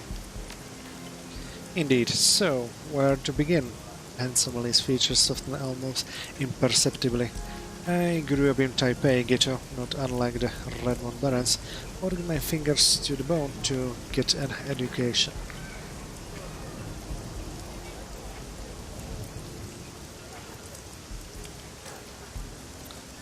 Let me guess, art history?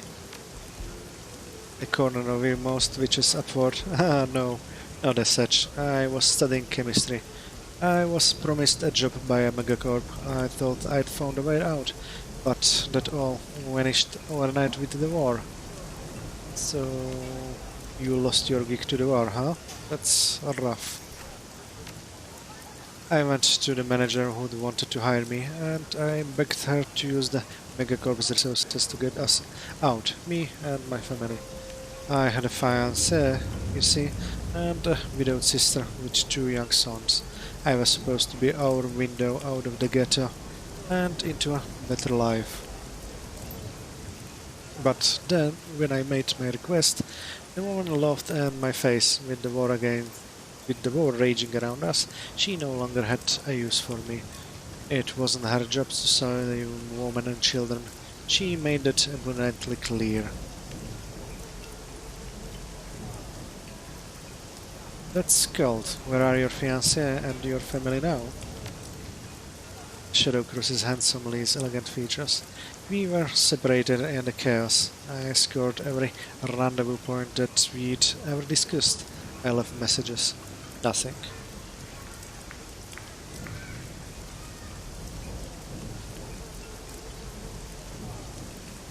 I'm sorry, man. I suppose Hong Kong isn't a bad place to hold up and wait for information. His jaw clenches for a second. Finally he speaks somewhat bitterly. That's true, but I have long since given up. I respect that you will live a rough life if you still know how to hope. Maybe. I'm stubborn that way. handsomely burst into laughter. I like your attitude. His face darkens. I had wanted to escape, pretend I hadn't grown up in poverty and squalor. Do you want to know why I have chose to live here, in the shadows of the walled city, rather than seek out more legitimate prosperity? I am listening. I loved the fine things I experienced when I seemed poised to enter the upper echelons of society, but it was all based on lies, and I love chemistry. I'm very good at what I do. Here, I can still use my talents. Nobody gives a shit what I wear or how I speak, just so long as I deliver the high. There's something honest and forthright about junkies and their urges. The megacorps, on the other hand, are rotten with hypocrisy. True words have never been spoken. No. No, they have not. Now, let's back to business, shall we? I have a wide variety of happy experiences for sale. I got family memories in a pill. They're almost as good as the real thing. Or a powder for those memories. You'd rather forget. Whatever you might need, Handsomely is here to help. Nothing right now. Bye. He nods his head. Be well. Okay, let's go to the troll lair.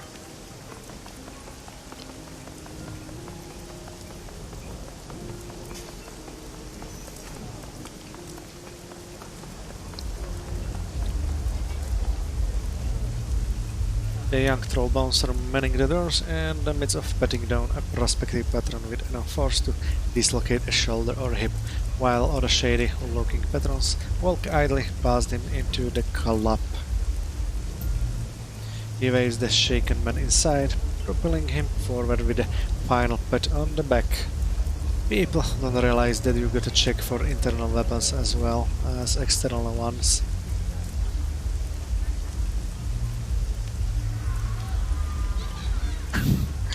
Are we talking about the Rebel Glow treatment? No, nothing so crude. You just need the right technique. Matter of fact, I caught a guy just last week with a phosphorus grenade in his leg compartment. And what did you do? Disarmed him, of course. Got him back behind the bar. Now I'm gonna blow it off in the river, impress some girls. You looking for a butt down yourself? No, just information. Doubt I can help you much there, but I'll try. Are you a member of the family that owns this place? Sure am. Frederick Heoi. Some call me Freddy. Most call me shit, no, please stop, or something along those lines. I'm also the current record holder for the Club 88 pitch and toss, which is to say, I throw that beats harder and farther than anyone else around these parts. My watermark is that piece of tape over yonder. Guy was an arc too, hefty, but he simply sewed that day. Are you running any business on the side? Oh, I may take the occasional payment to look the other way or be in the can when a fight breaks out, but I have enough on my plate that I can't really take on much else. Training, you see. I love what I do, but you gotta work hard to stay in peak condition. I've also got some next steps in mind, so I'm working even harder toward that big plans. You just wait and see. I also play the drums.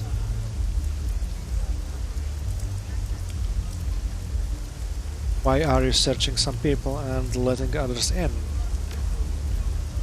This is a private club. There's three kinds of people I let in. Members, guests of members, and people who make a good case. The latter two get a really good search before they go in the door, unless they're with Kindly Cheng or the Emperor of Japan or something. I don't care if someone has a cyberspore or a holdout pistol or whatever, but we can't have serious weapons on non-members inside. Ma sells some big stuff, but she pulls electronic triggers lock on her merchandise until they're out of the door, so people don't get dumb ideas. This is a no association safe zone. Serious weapons go into the weapons check unless you remember. That way, if a big firefight ever breaks out, the members will have the upper hand. We keep the killings very rare. Most happen when some members get all fried up and decide to settle score with box cutters or something. So, I'm a member now. You work for Kindly, as a Shadowrunner, no less. That makes you a member. Remember the rules, no fighting, unless you know it comes down to that and you're ready to skip off the concrete. No killing either. If you got a legitimate killing business, go do it somewhere else. People come here to have a good time. You're really just trying to minimize collateral damage, aren't you? Pretty much. I'll leave you be. I'm just watching the door. Okay, so let's get inside.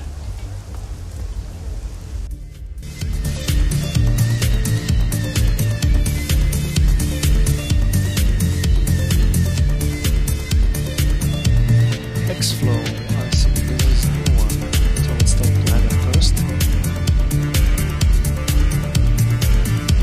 The Troll Patriarch of Club 88 gently polishes a collection of old wooden belaying pins. These are but a few of the nautical touches that struggle vainly to ascend their team against the club's otherwise glassy no-punk decor. Back again, not just another ship passing in the night air.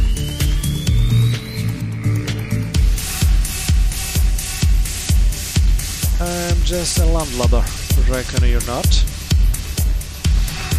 You reckon rightly, though I haven't been on the water in far too long. Sounds like you miss it. Do I not strike you as a king of island nightlife?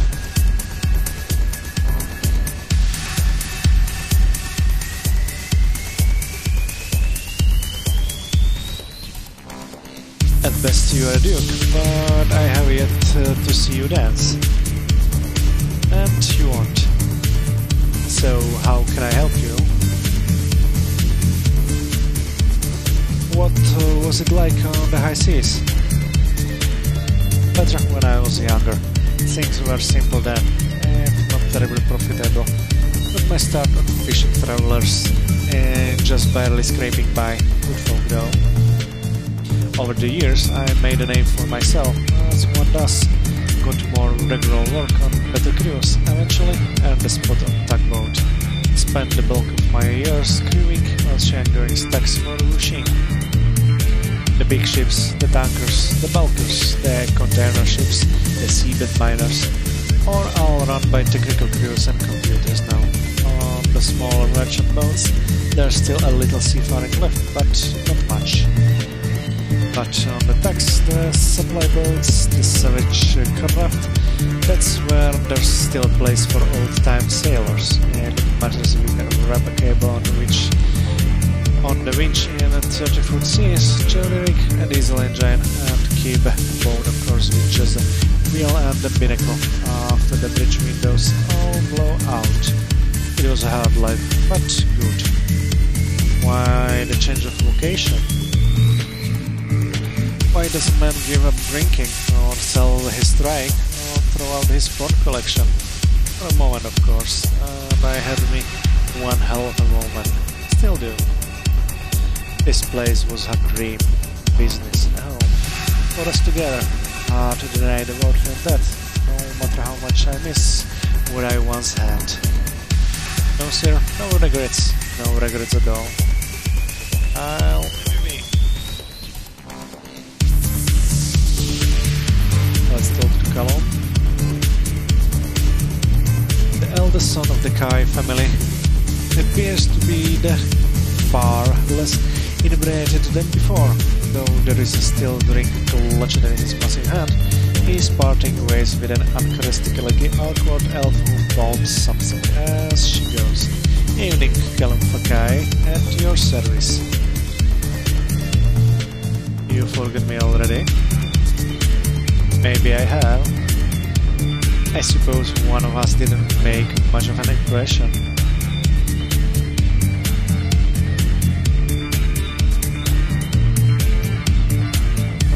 You're kinda bitchy when you're sober. I agree, and I intend to work on that.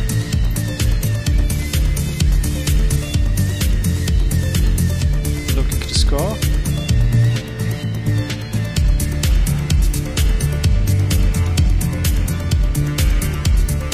I'd like to know a little more about you. Me? Why would you want to know about me? I'm nothing. I slip poison to the dregs of Heoi. It's not like I ever wanted anything more than this, right? I can see it on your face. You can probably see it all over mine. What good would an education serve someone like me? Why would I ever consider making something of myself? To go places? Sure, I can fill out a suit like nobody's business, but people see a troll in Armani like they see an organ greener's monkey. No, this is the place for me. This is where I belong. How many shots does it take to lay out some of your size? I'll let you know if it ever happens. Let's have a look. Ah, nothing new. Okay. Let's talk first with the lady in the back, and then we'll go with X. Ermine Cafe.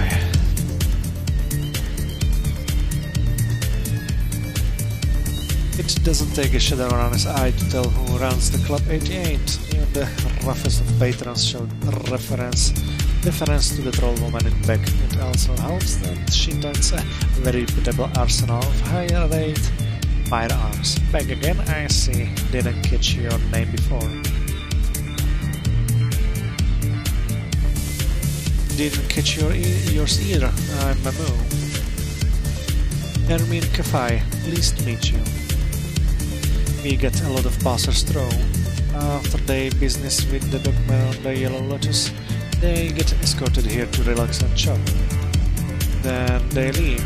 I'm happy to never know their names, but you're a different story, aren't you? What have you heard? Not much. Yet. So, what can I do for you? Tell me a bit more about this place. Club 88? We bought it 10 years ago. Before that, my husband flew ship for Wuxing. He'd be gone for weeks or sometimes months at a time, and I was sick of it. Raising two boys on my own. Troll boys? Ah. We needed something more stable, and I needed a husband at home. So he retired, and we put everything we had saved into this place. The 88 cents for good fortune, and the club has proven worthy of the name. If only some people appreciated that success, instead of whining about things that will never be. Have you heard of a man named Raymond Black? I seem to recall a blurb on the news, but I didn't pay much attention. Not a name that I know, and if it was a name worth knowing, I'd know it. Let's have a look at what you're selling.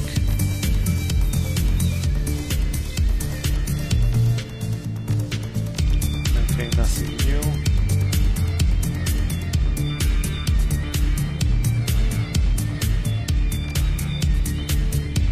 And the last one to talk is Expo.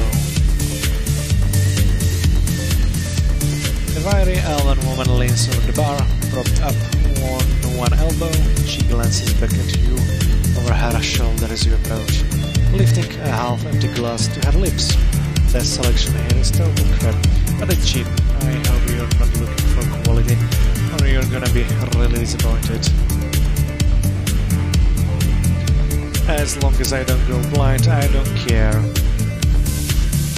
Hey, that's the spirit. With an attitude like that, you won't get disappointed very often. She raps a knuckle against her glass. I figure out as long as it gets you drunk, it's good with me. Call me X-Flow, by the way.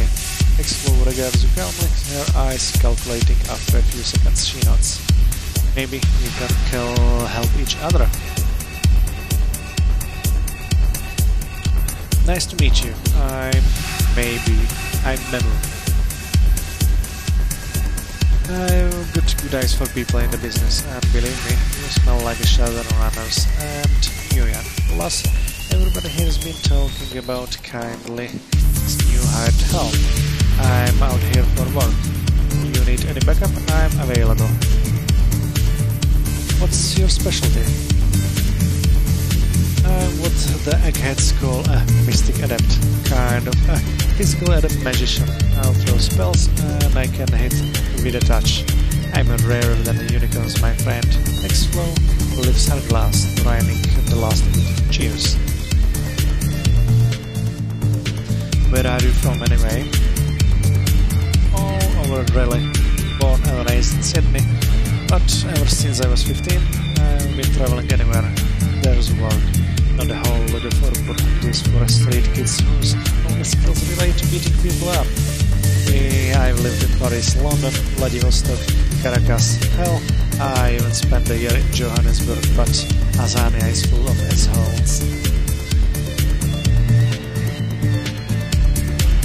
Your Cantonese is pretty good. I don't hear an accent.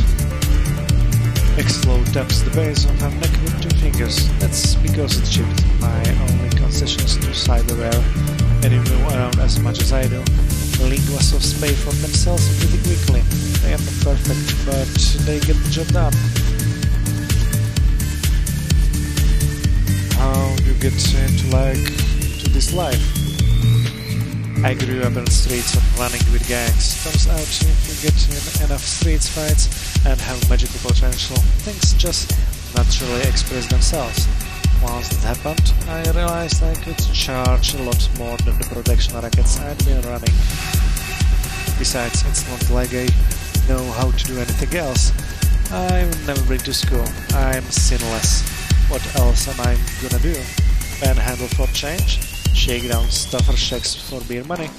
No thanks, mate. I'd rather live fast, hit hard, and burn out.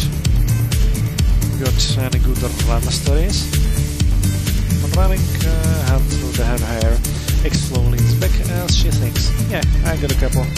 There was this one time I signed on with some mercs in Eastern Europe. They had a job to do near Krasnodarski Krai, lifting some Abkhazian military software. The plan was pretty simple.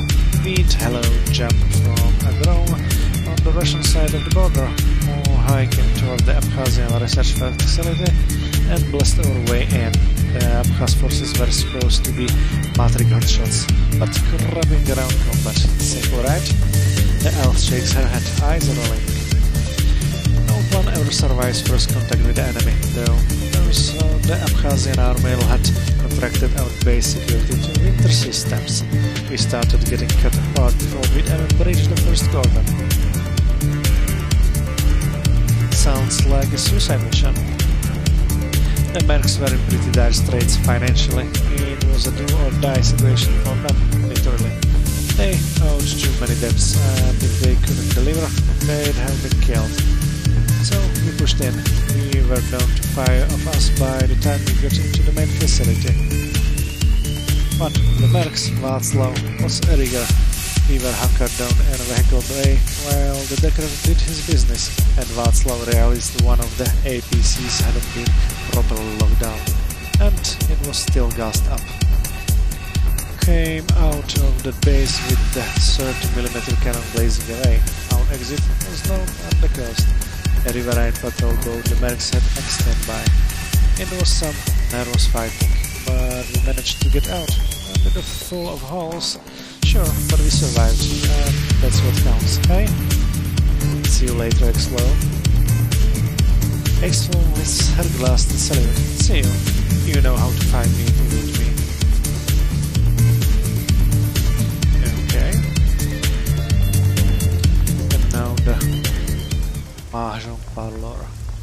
The last place to visit.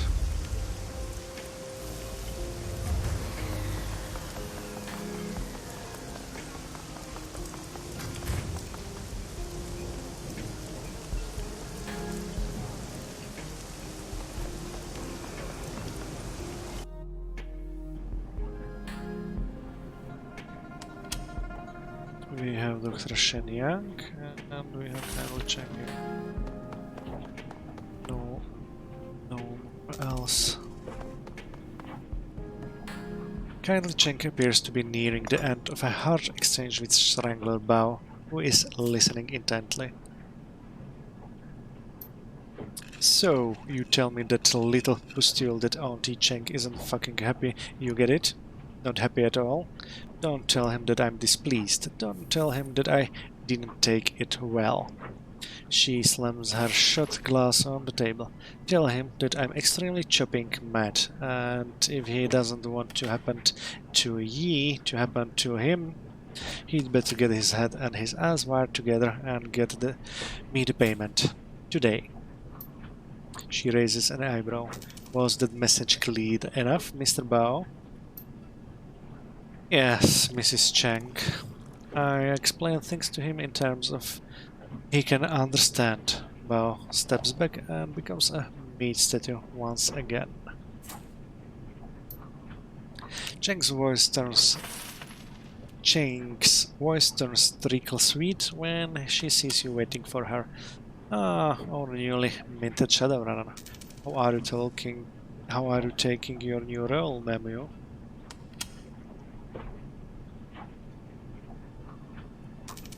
It's a job, same as any other. I have no doubt, my sweet. I could smell your pragmatism the moment we met. And how is Mr. Ganshaw doing this with his new life?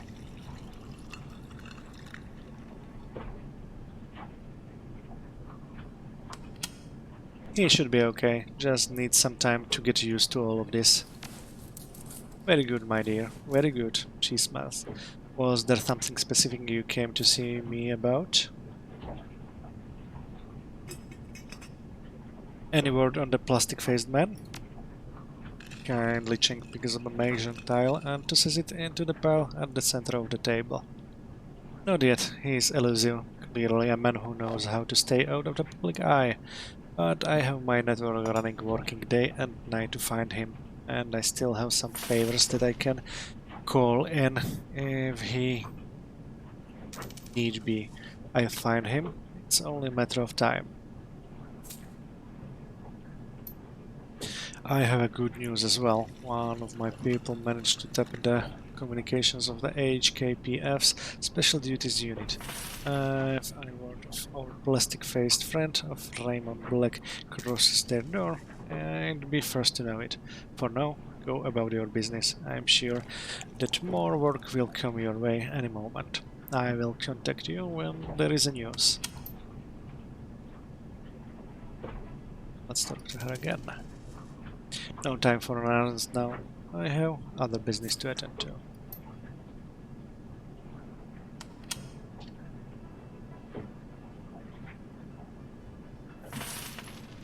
Let's talk Dr. Shenyang. A rotten balding dwarf in a cheap suit turns to face you. A light glints from the heavy gold chains that hang around his neck. When he speaks, the voice that greets your ears is high and nasal, and has been contorted in a rough approximation of New York accent. Pleased to meet ya. Cheng was kind enough to arrange this little sit-down between us. He extends a slab-like hand for you to shake. You can call me Dr. Shenyang.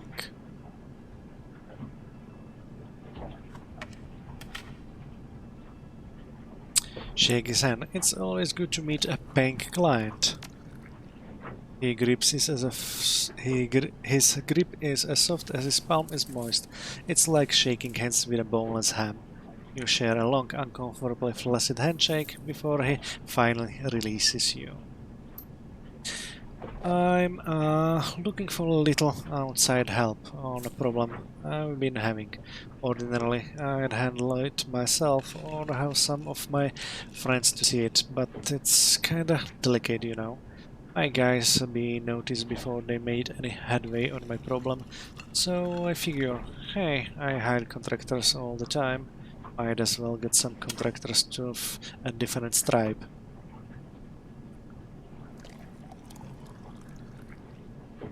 Lasting friendships are made through favors exchange. I'm all ears. I run a little film studio, sound and crown films. We mostly do 3D work, but we record some sims too. Maybe you've seen some of my stuff. Space Mongols from the Moon, The Flavor of Bomb Grenades, Ultimate Kill Squad.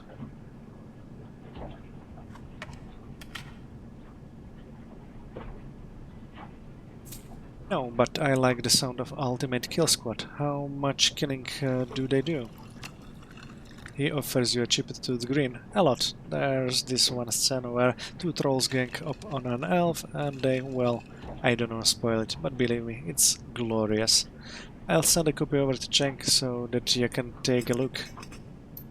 Anyway, there's been this other guy in the industry and we've been butting heads since day one. Name's Neville Ma. He runs Yellow Spring Studios. No matter what I do, I can't shut him out of the biz. He always manages to get one over on me, steal my stars. He's been running me into the ground with this show called Promises in Moonlight.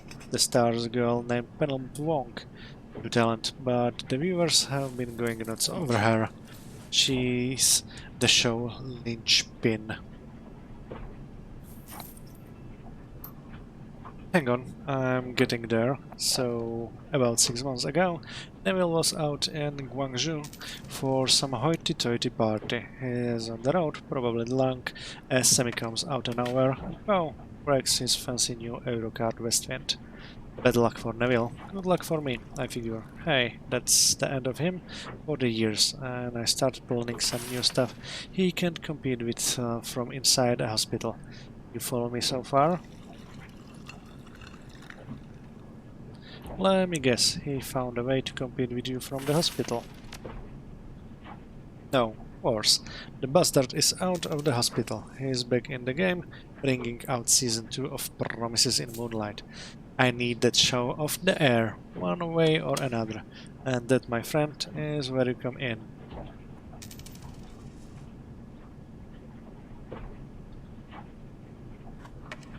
Already? That's strange. Tell me about it. He should have been in that hospital for at least 3 months, and in physical therapy a lot longer. Only took him like a week to get out. Couldn't freaking believe it. That kind of medical care costs top dollar. He's got a lot of money, but not that much. Recovery time like that means that one of two things is going on. Neville could have found himself a silent partner, someone willing to pay top dollar for cutting-edge care. I don't think it's likely, but it could have happened. If it ain't that, the smart money says that he's been skimming over the top of Yellow Spring's earnings and not reporting it to the other shareholders. And you want me to look into that, I take it? I need you to go get me something to blackmail Neville with. Find out how we could afford to get out of the hospital so fast.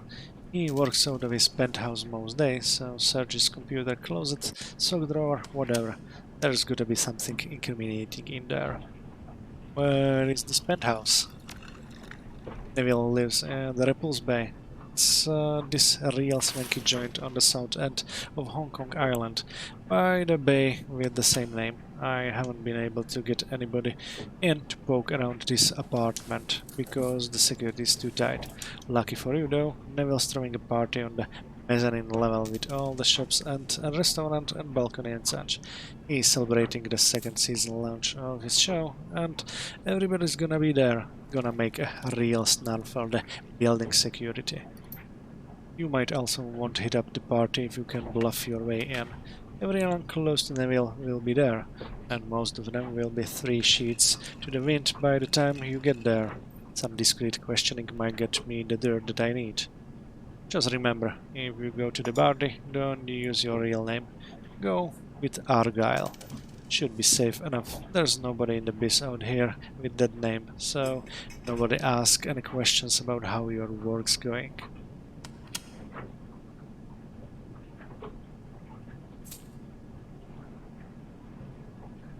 Couldn't you just make a better show? It's not just a better show, it's Penelope Wong too. I get her, I get all her fans too. They'll watch anything she's in. Listen, it's like this. A little blackmail never hurt anybody, alright? Well, except the person you're blackmailing.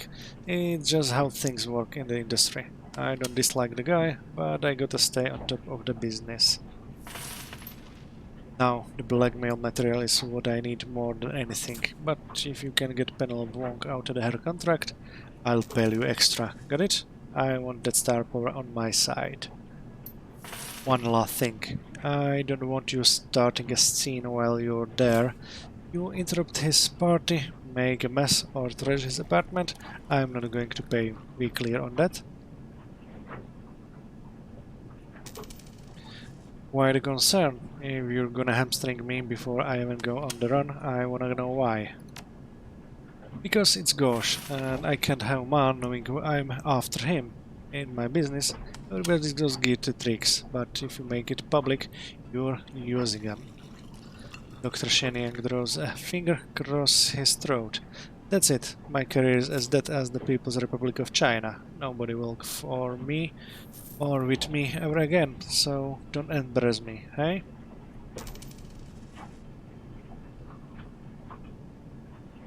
Got it. Reputation is important. I'll make sure that yours remain intact. Glad to hear it. Listen, you do this for me, I'll make sure you're not only paid well, but I'm also tell all my friends that you come highly recommended.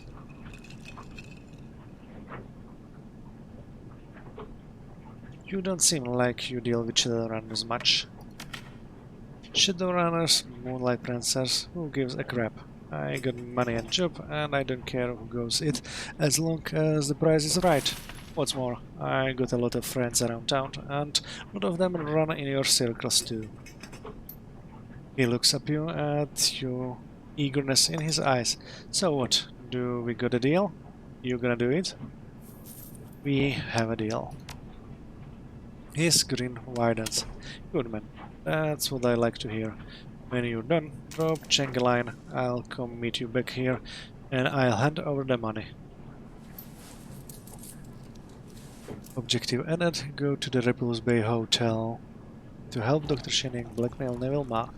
Meet kindly Cheng's friend, objective complete. What area, slow? I got nothing else for you until you get the dirt on Ma. Dr. Shenyang makes a shooting gesture with his hands. You got a job now, go do it. Okay, so that's everything to talk about Heoi this time around. So let's pick up a next quest.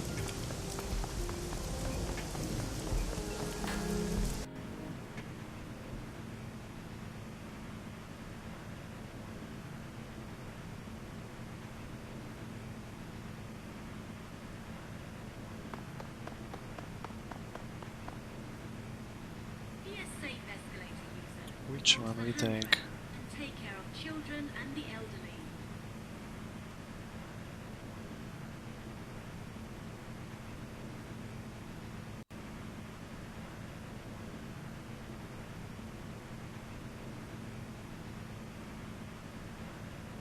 Let's take the top one. Head to the outskirts of Taipo to loot a dig site and museum for Mr. Drake.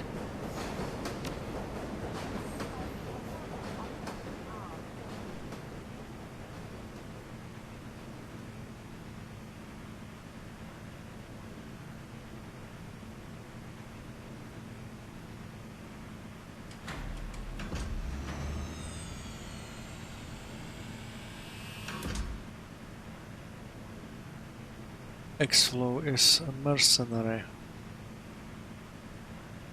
I have very few money, so let's go with the crew. And we pick up Gaichu this time.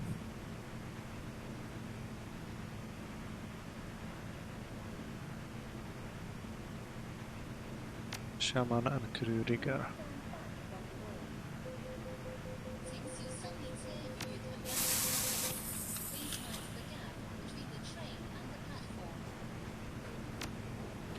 You are about to travel to Emperor's Tomb Museum. Continue.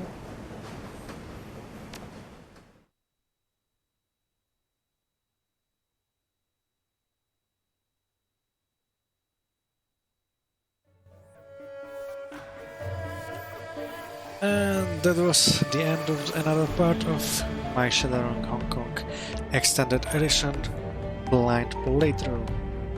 We spent a lot of time in the Heoi again, and we'll be going in the next episodes into the dig to search for some ancient relics. So thanks a lot again for staying here with me, and I hope you enjoyed it as much as I did.